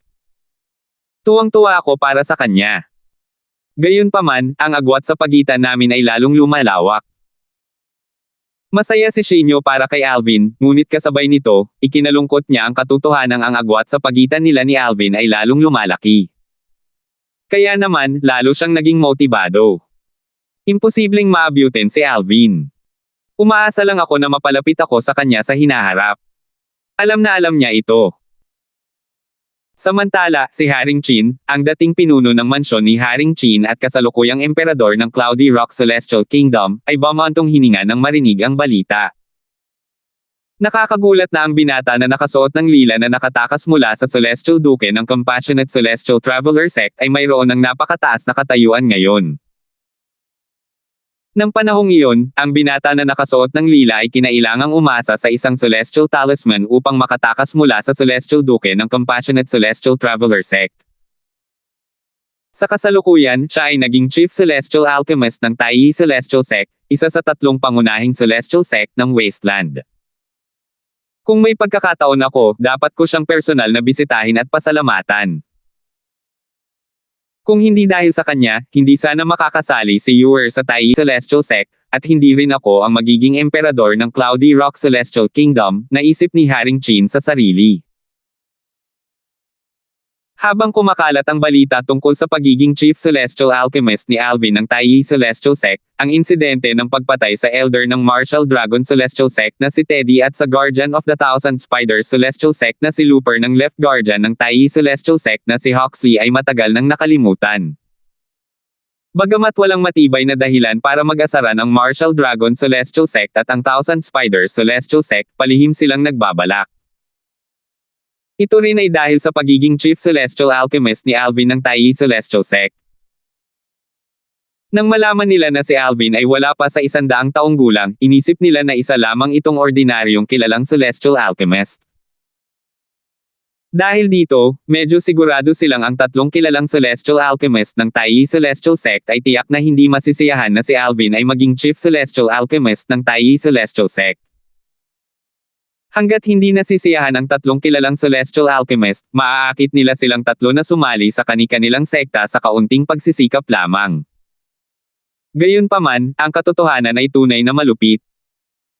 Ano man ang gawin ng Martial Dragon Celestial Sect at ng Thousand Spiders Celestial Sect, tinanggihan sila ng tatlong kilalang Celestial Alchemist ng Taiyi Celestial Sect. Ang kanilang pagtanggi ay lalong magiging malupit sa paglipas ng panahon. Noon, sinubukan ng Martial Dragon Celestial Sect at ng Thousand Spiders Celestial Sect na hikayatin ang tatlong kilalang Celestial Alchemist. Gayunpaman, magalang pa rin ang tatlong kilalang Celestial Alchemist nang tanggihan sila. Gayunpaman, ngayon, hindi na magalang ang tatlong kilalang Celestial Alchemist. Anong nangyayari? Natulala ang mga tao mula sa Martial Dragon Celestial Sect at sa Thousand Spiders Celestial Sect. Ano ba ang nangyayari? Wala talaga itong katuturan. Gayunpaman, hindi nila alam ang dahilan kung bakit ang tatlong kilalang Celestial Alchemist ng Taiyi Celestial Sect ay matigas ang ulo at nagpupumilit na hindi umalis sa Taiyi Sect ay dahil sa bagong Chief Celestial Alchemist. Sa paningin ng tatlong kilalang Celestial Alchemist, mas mainam na manatili sa Taiyi Celestial Sect at mapanatili ang magandang relasyon kay Alvin kaysa lumipat sa Martial Dragon Celestial Sect o sa Thousand Spiders Celestial Sect. Dati, hindi mahalaga sa kanila kung saang sekta sila kabilang. Gayunpaman, ngayon, gusto na nilang manatili sa Taiyi Celestial Sect dahil sa napakatalentadong Chief Celestial Alchemist. Ito ay isang bagay na hindi inaasahan ng Martial Dragon Celestial Sect at ng Thousand Spiders Celestial Sect kahit sa kanilang pinakamalalaking panaginip. Mabilis lumipas ang oras, at di nagtagal ay nalalapit na ang Wasteland Grand Contest. Isang grupo ng mga figure ang mabilis na lumabas mula sa lupain ng Thousand Spiders Celestial Sect patungo sa direksyon ng Taiyi City. Kabilang sa mga taong ito, mayroong mga disipulo at matataas na opisyal ng Thousand Spiders Celestial Sect. Si Alvin ang punong Celestial Alchemist ng Taiyi Celestial Sect. Paano ito nangyari? Pagkatapos bumalik mula sa Soaring Dragon Celestial Kingdom, si Crystal ay naglilinang ng mag-isa kaya hindi niya alam ang mga bagay sa labas ng mundo.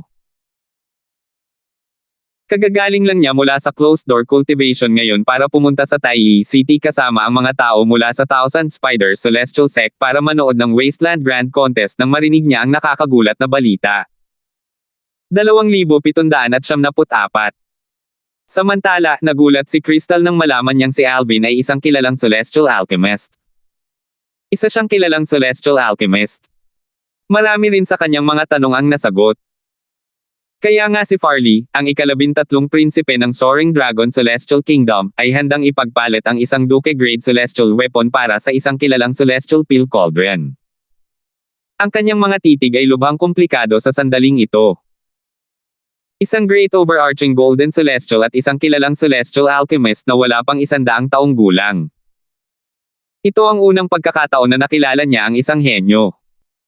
Si Alvin lamang ang lalaking kilala niya na parehong Great Overarching Golden Celestial at isang kilalang Celestial Alchemist bago pa man siya umabot sa edad na 100. Patuloy na naisip ni Crystal, siya na ngayon ang itinalaga bilang Chief Celestial Alchemist sa Tai Celestial Sect. Batay sa narinig ko mula sa Master at Senior Sister, ang tatlong kilalang Celestial Alchemist mula sa Tai Celestial Sect ay matigas ang ulo at mainit ang ulo. Handa ba silang magpasakop sa isang kilalang Celestial Alchemist? Di nagtagal pagkatapos, nalaman ni Crystal mula sa isa pa ang tungkol sa mga ginawa ng Thousand Spiders Celestial Sect sa dilim.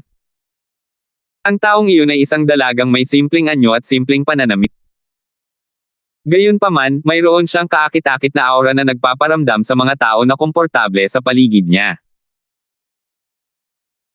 Sinabi ng babaeng simpleng pananamit, Crystal, ang iyong nakatatandang kapatid na babae ay paulit-ulit na nagpadala ng mga tao upang pribadong makipag-ugnayan sa tatlong kilalang Celestial Alchemist ng Tai Celestial Sect upang samantalahin ang kanilang kawalang kasiyahan kay Alvin upang ma-recruit namin siya sa aming sekta.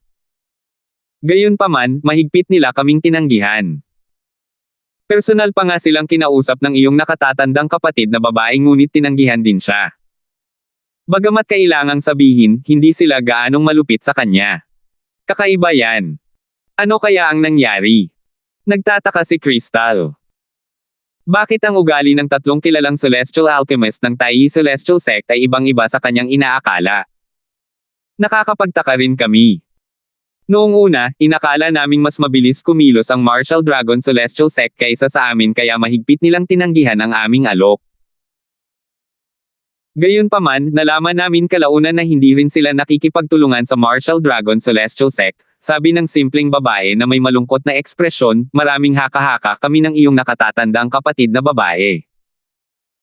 Sa huli, napagpasyahan namin na tinanggihan kami ng tatlong iyon dahil sa Chief Celestial Alchemist. Paano nangyari iyon? Sa pagdaragdag ng Chief Celestial Alchemist, hindi ba dapat iniisip nilang umalis sa Tai Celestial Sect dahil sa hindi kasiyahan? Hindi maintindihan ni Crystal ang nangyayari. Ganoon nga ang hitsura nito sa unang tingin. Gayunpaman, kung ang tatlong kilalang Celestial Alchemist na iyon ay may mapapala sa Chief Celestial Alchemist tulad ng mga rare pill formula, makatuwiran kung bakit nila tayo tinanggihan, paliwanag ng simpleng babae. Oo, posible iyon. Tumango si Crystal matapos itong pag-isipan sandali. Crystal, narinig kong kilala mo ang Chief Celestial Alchemist ng Tai Celestial Sect. Tanong ng babaeng simpleng nakadamit. Opo, tiyahin. Tumango si Crystal. Ang babaeng simpleng manamit ay isa sa dalawang 7-star Celestial Duke sa Thousand Spiders Celestial Sect. Ang isa pang 7-star Celestial Duke ay ang dating pinuno ng sect. Ang kasalukuyang pinuno ng sect ay isa lamang 6 combination Celestial Duke. Ang nakatatandang kapatid na babae na paulit-ulit na binabanggit ng babaeng simpleng manamit ay ang kasalukuyang pinuno ng sect ng Thousand Spiders Celestial Sect. Ang dakilang paligsahan sa kaparangan na inorganisa ng tatlong pangunahing sekta ng kalawakan ng kaparangan ay upang mangalap ng mga batang may kapangyarihan na wala pang 100 taong gulang upang makapasok sa maliit na mundong naiwan ng isang hari ng kalawakan upang maghanap ng mga kayamanan. Kaya naman, sineryoso ito ng Thousand Spiders Celestial Sect. Kaya naman, ipinadala nila ang babaeng simpleng nakadamit na isang 7-star Celestial Dukes. Nabalitaan kong binubuli niya ang pang-apat mong kapatid pero hindi ka naghiganti sa kanya. Tanong ng babaeng simpleng nakadamit. Oo.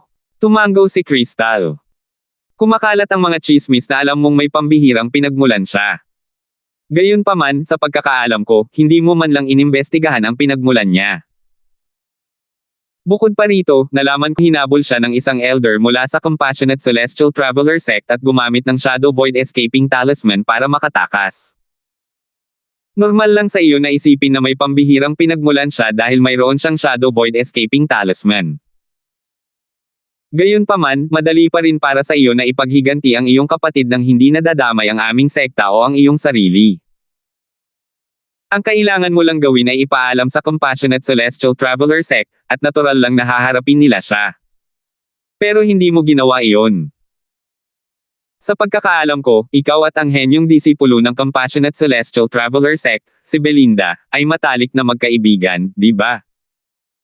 Hindi ko alam kung bakit gustong patayin siya ng Compassionate Celestial Traveler Sect. Gayunpaman, dahil nagpadala sila ng isang core elder para patayin siya, malinaw na nasa blacklist nila siya. Kung ire-report mo ang lokasyon niya kay Belinda, siya. Tiyak na ipapaalam niya ito sa pinuno ng sekta niya. Dahil dyan, makakakuha pa siya ng mga merito. Nagtataka talaga ako kung bakit hindi mo ginawa ang alinman sa mga iyon. Matalim na titig ang babaeng nakasuot ng simpleng damit kay Crystal na parang nababasa niya ang nasa isip ni Crystal. Tia, wala talaga akong ideya kung saan siya nanggaling. Nakaramdam ng pagkakasala si Crystal nang harapin ang matalim na titig ng babaeng nakasuot ng simpleng damit. Sa huli, isiniwalat niya ang dahilan kung bakit hindi niya ipinaghiganti ang kanyang pang-apat na kapatid. Tulad ng alam mo, mabuting kaibigan ko si Belinda. Hindi ko siya hinarap dahil humingi siya ng pabor sa akin. Hiniling niya sa akin na bantayan ko siya at tulungan siya kung sakaling maharap siya sa anumang panganib kung maaari.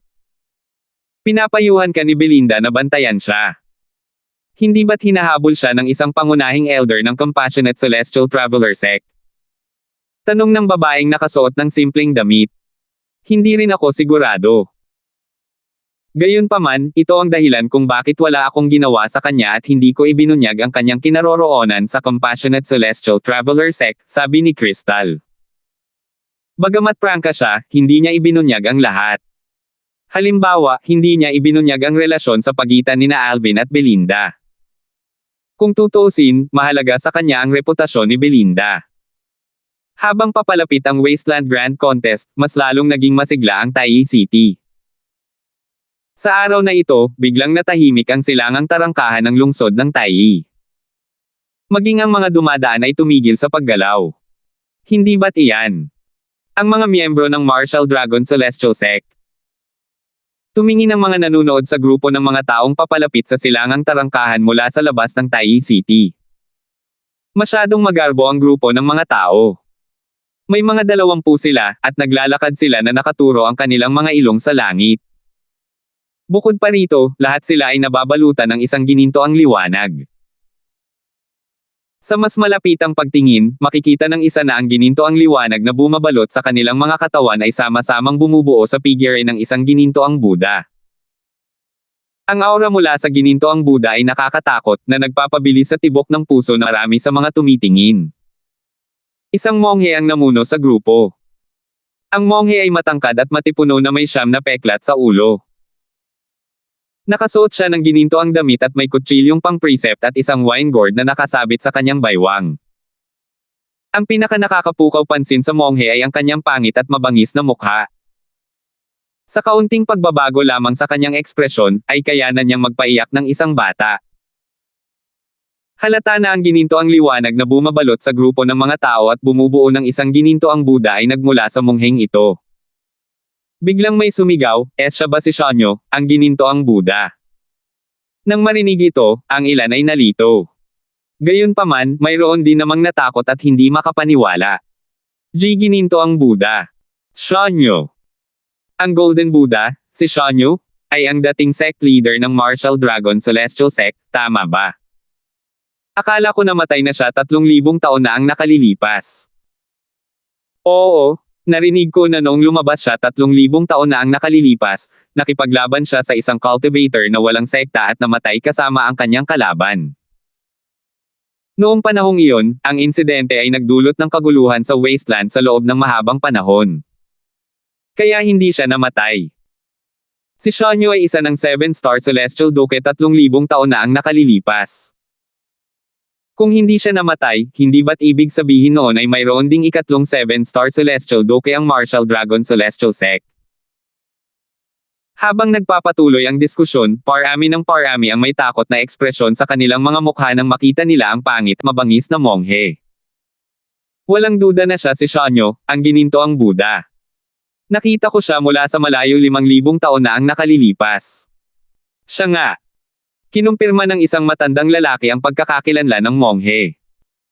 Kung siya ang Golden Buddha, kahit na isa pa siyang 7-star Celestial Duke ngayon, dapat ay mas malakas siya kaysa sa 2 pang 7-star Celestial Duke ng Martial Dragon Celestial Sect. Dati niyang tinatalo ang dalawang iyon kahit na nagsanib puwersa ang dalawang iyon laban sa kanya. Tama ang hula ng mga nakasaksi sa pagkakakilanlan ng monghe. Gayunpaman, hindi nila alam na ang monghe ay isa na ngayong 8 trigram Celestial Duke. Kung tutuusin, kung iniisip nila na ang Martial Dragon Celestial Sect ay mayroong 8 trigram Celestial Duke, matagal na sana nilang nasakop ang Tai Celestial Sect at ang Thousand Spiders Celestial Sect. 2,775. Ang gininto ang Buddha, si Shonyo. Hindi ba't namatay na siya 3,000 taon na ang nakalilipas? Paano siya nabubuhay pa? Nagpanggap ba siyang patay? Siyempre naman. Kung hindi, paano siya nandito sa Tai City? Mukhang seryoso ang Martial Dragon Celestial Sect sa Wasteland Grand Contest.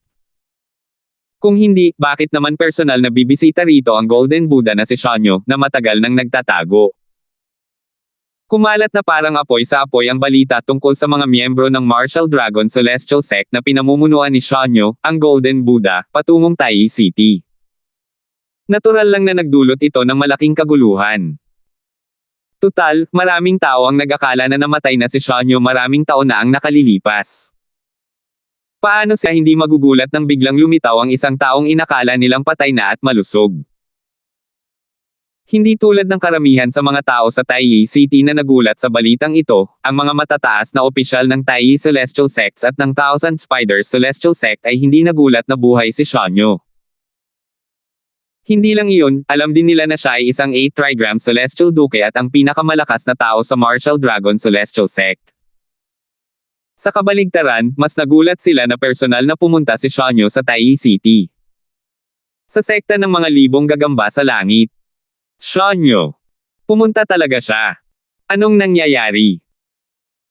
Kahit na ang paligsahan ay may kaugnayan sa maliit na mundong naiwan ng isang hari sa langit, hindi na niya kailangang personal na pumunta rito, tama ba? Sa sekta ng langit ng Tai. Si Shonyo. Siya mismo ang namuno sa mga miyembro ng sekta niya rito. Labis na nagulat si Huxley, ang kaliwang tagapangalaga ng Tai Celestial Sect, nang malaman niya ang balita mula sa isang Communication Celestial Talisman. Shonyo.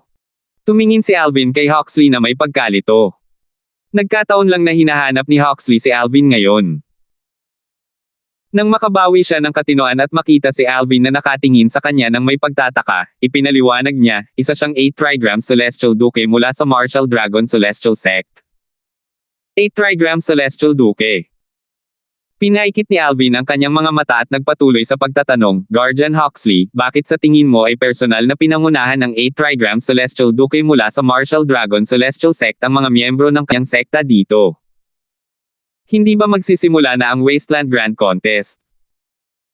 Pagkatapos dumating ang grupo mula sa Thousand Spiders Celestial Sect, dumating na rin ang grupo mula sa Martial Dragon Celestial Sect.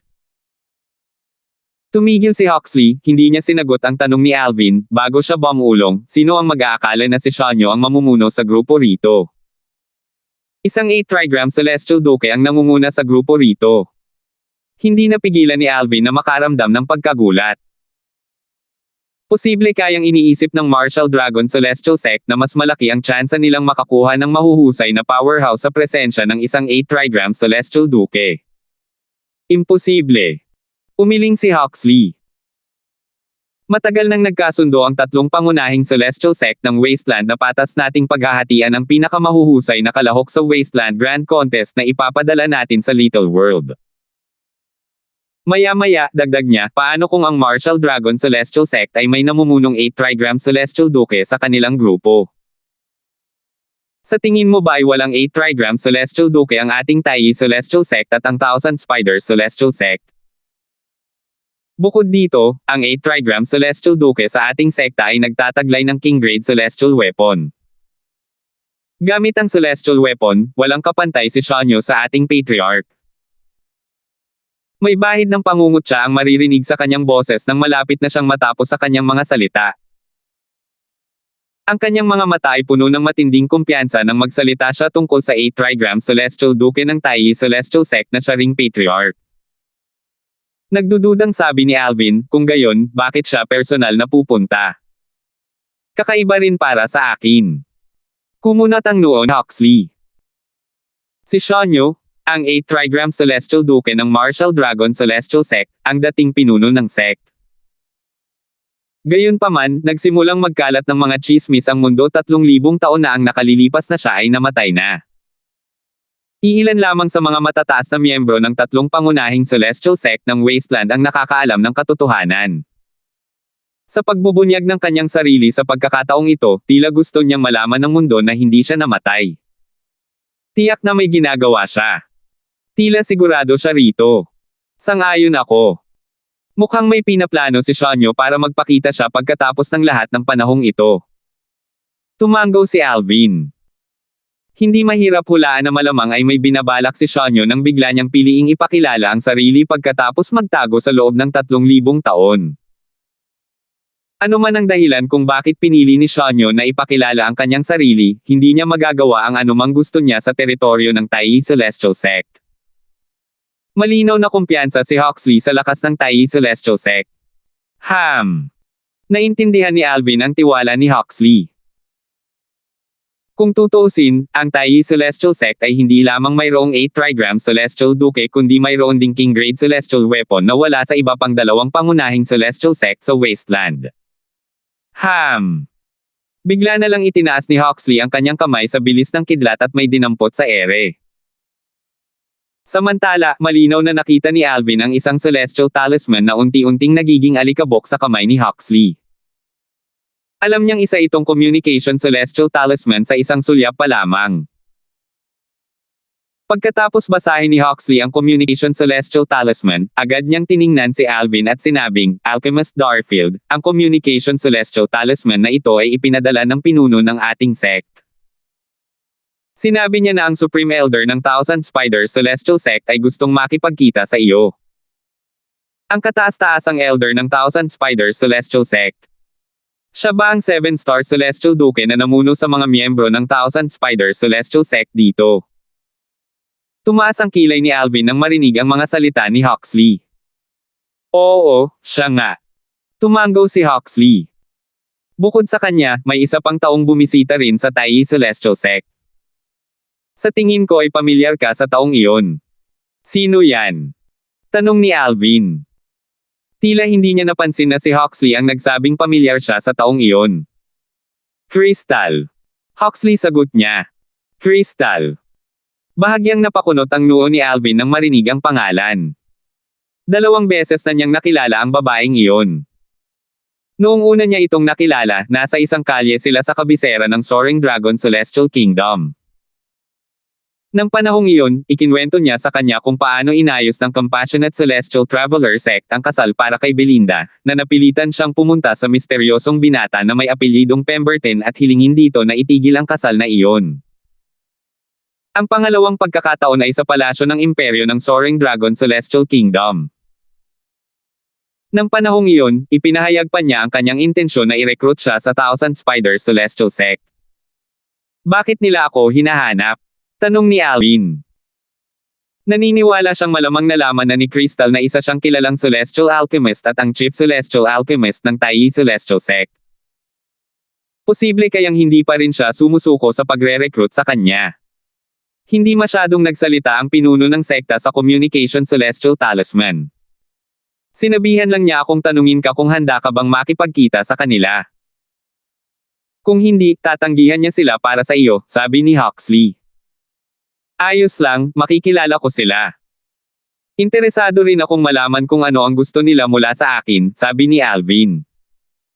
Bagamat maaari niyang piliing huwag silang makilala, hindi niya maiwasang makaramdam ng kuryosidad.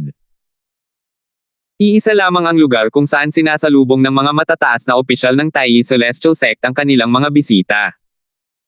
Malapit ang lugar na ito sa pangunahing isla kung saan nakatira si Alvin. Ito ay matatagpuan sa isa sa mga kilalang Celestial Islands. Isang malawak at magandang mansyon ang makikita sa islang ito. Ang mansyon ay kakaunti ang dekorasyon at mayroon lamang isang malaking bulwagan. Gayunpaman, hindi nito naiba ang kagandahan nito. Nang pumasok sina Alvin at Huxley sa bulwagan, agad na nakita ni Alvin ang 3 figure. Isa sa kanila ay si Peyton, ang pinuno ng sekta ng Tai Celestial Sect, at si Crystal. Hindi niya pamilyar ang 3 figure. Siya ay may ordinaryong anyo at simpleng pananamit.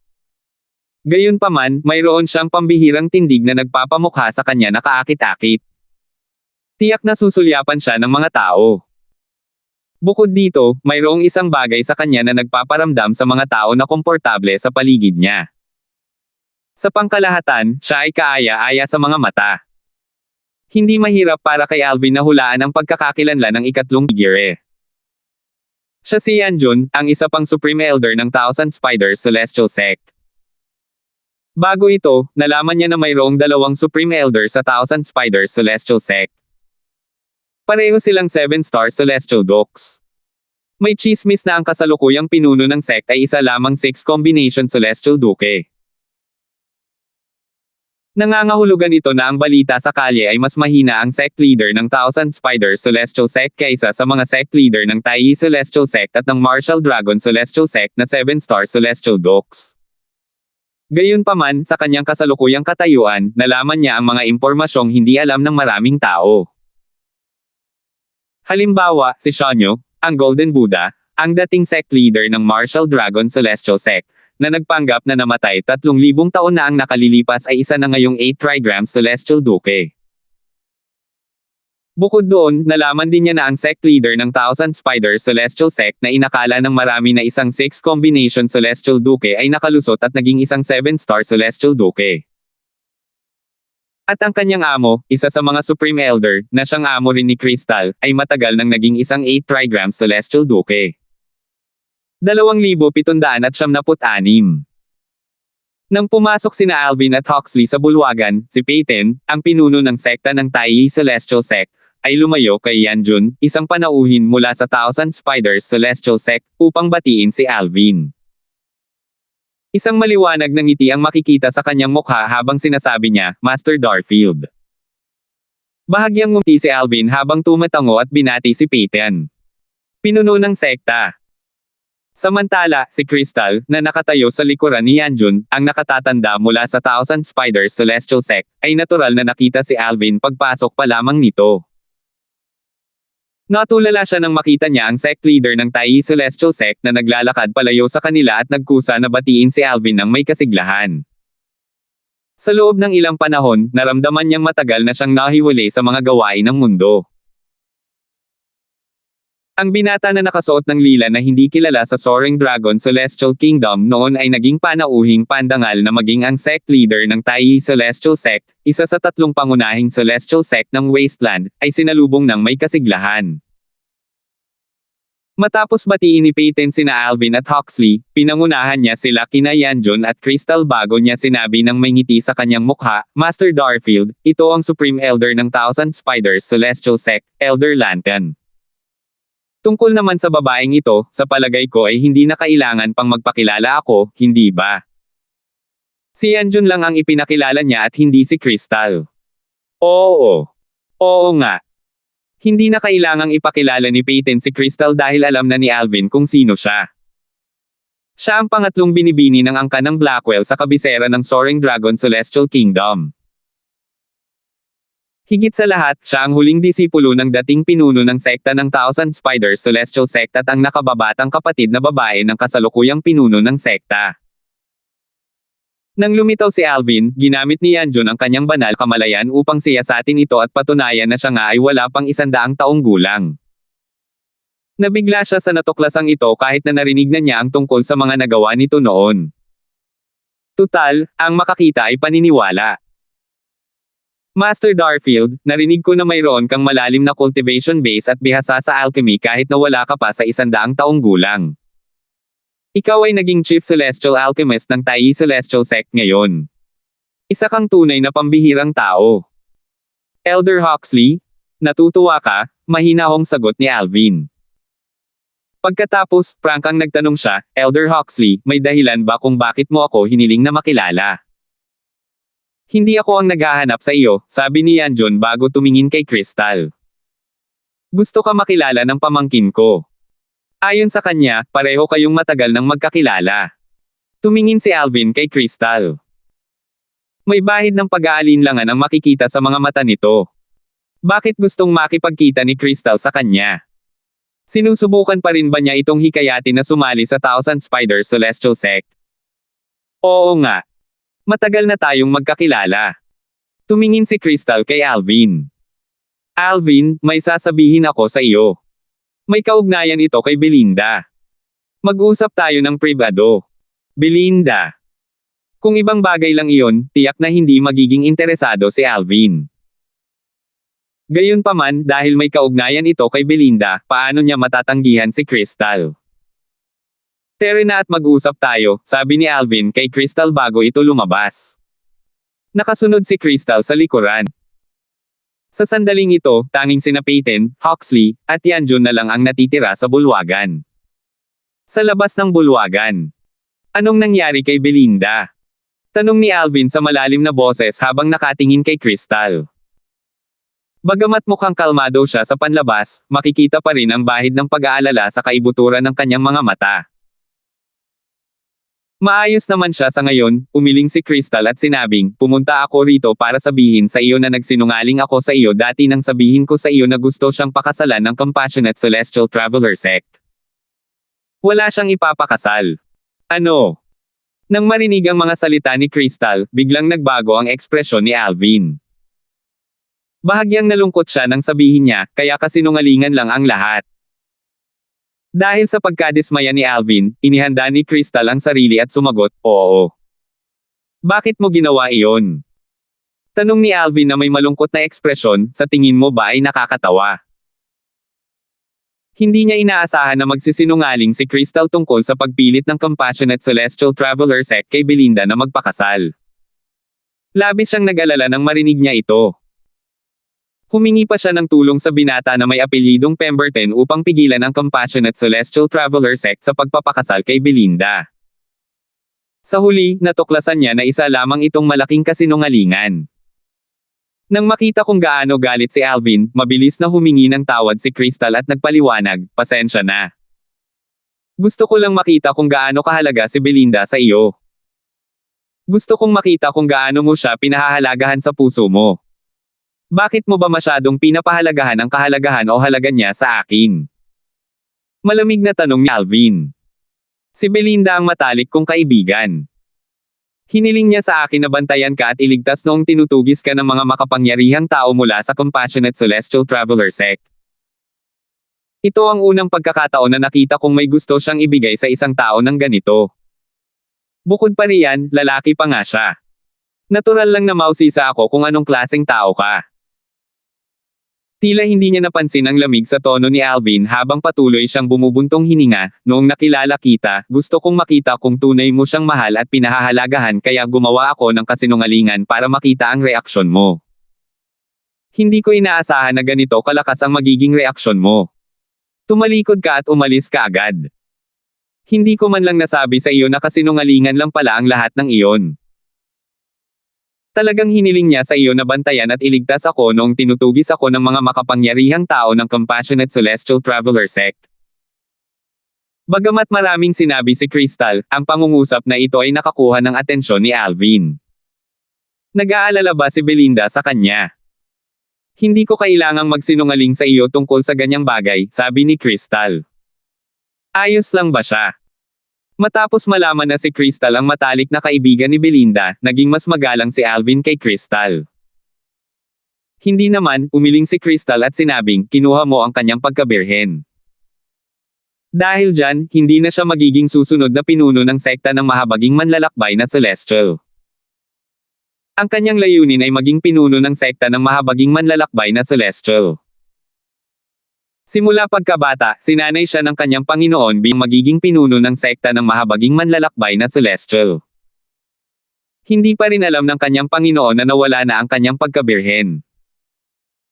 Kung malalaman ito ng kanyang Panginoon, sisirain ng kanyang Panginoon ang kanyang cultivation base kahit hindi pa siya mabitay. Naging malungkot ang boses ni Crystal habang patuloy niyang sinasabi, bagamat labis siyang pinapahalagahan ng kasalukuyang pinuno ng sekta ng mahabaging Celestial Traveler Sect, walang makakapigil sa kanyang Panginoon kung ipipilit pa rin siya ng kanyang Panginoon na parusahan. Nahirapan si Alvin na maintindihan ito. Kahit ang isang mabangis na tigre ay hindi kakain ng kanyang mga anak. Pinalaki siya ng kanyang amo simula pa noong bata pa siya. Paano nagawang maging ganito kawalang puso ang kanyang amo at tretuhin siya sa ganitong paraan? Hindi mo kilala ang kanyang Panginoon. Dati, ang kanyang Panginoon ay mayroon ding natatanging disipulo. Noong panahong iyon, sinanay din ng kanyang Panginoon ang disipulong iyon bilang magiging pinuno ng sekta ng Compassionate Celestial Traveler Sect. Gayunpaman, ang disipulong iyon ay umibig sa isang lalaki at nawala ang kanyang pagkabirhen. Sa huli, siya ay pinatay ng kanyang Panginoon. Noong panahong iyon, sinubukan ng pinuno ng sekta at maraming matataas na opisyal ng Compassionate Celestial Traveler Sect na pigilan ang kanyang Panginoon ngunit hindi ito nagtagumpay. Hindi nagatubiling patayin ng kanyang Panginoon ang disipulong personal niyang pinalaki at sinanay. Bahagyang nag-aalala ang Bamalot sa mga mata ni Crystal habang nagsasalita siya. Halata na natatakot siyang baka maranasan ni Belinda ang parehong kapalaran ng kanyang hinalinhan. Nagtanong si Alvin sa malalim na boses, bakit hindi na lang siya umalis sa Compassionate Celestial Traveler Sect bago pa ito malaman ng kanyang amo. Hindi ba't ikaw ang matalik niyang kaibigan? Maaari mo siyang yayaing sumali sa Thousand Spiders Celestial Sect. Natural, naisip ko na rin ito. Gayunpaman, imposibleng umalis siya sa Compassionate Celestial Traveler Sect. Tinatreto niya ang kanyang amo na parang isang ina. Noong huling beses na nakilala ko siya, pinag-iisipan niya kung dapat ba siyang magtapat sa kanyang amo. Bago ako umalis, maraming beses ko siyang binalaan na huwag magsalita ng kahit ano sa kanyang amo. Salamat. Ipinahayag ni Alvin ang kanyang pasasalamat kay Crystal. Malinaw na ang kapakanan ni Belinda ang nasa isip ni Crystal. Hindi mo na kailangang magpasalamat sa akin. Hindi mo pa nga siya nakikilala noong naging magkaibigan tayo. Ginawa ko ang ginawa ko dahil ayaw kong may mangyaring masama sa kanya. Wala itong kinalaman sa iyo, sabi ni Crystal habang umiiling, gayunpaman, kahit hindi niya sabihin sa kanyang Panginoon ang tungkol dito, at tulungan siya ng pinuno ng sekta na itago ang bagay na ito, mabubunyag pa rin ito sa loob ng ilang taon. Bagamat maaaring ipagpaliban ng kasalukuyang pinuno ng sekta ang pagpili ng pinuno ng sekta ng mahabaging Celestial Traveler Sect ng ilang sandali, hindi niya ito maaaring ipagpaliban magpakailanman. Muling naging malungkot ang ekspresyon ni Crystal nang sabihin niya, ang pinaka-inaalala ko ay ang reaksyon ng kanyang amo kapag nalaman ito ng kanyang amo. Tutal, ang kanyang nakatatandang kapatid na babae ay nagsisilbing isang magandang halimbawa kung ano ang mangyayari kung sakaling malaman ito ng kanyang amo. Nagdilim ang ekspresyon ni Alvin nang marinig niya ang mga salita ni Crystal. Tumingin si Crystal kay Alvin at nagpatuloy sa pagsasabing, hindi ko inakalang posible para sa iyo na ilayo siya mula sa Compassionate Celestial Traveler Sect. Gayunpaman, sa wakas ay nakakita ako ng pag-asa nang makarating ako sa Taiyi City at nalaman kong ikaw na ang naging Chief Celestial Alchemist ng Taiyi Celestial Sect. Nakikita kong labis mo siyang pinapahalagahan. Kaya naman, umaasa akong ilalayo mo siya mula sa Compassionate Celestial Traveler Sect at sa kanyang hindi makatwirang amo. Salamat po at sinamahan ninyo ako, ingat lagi mga master.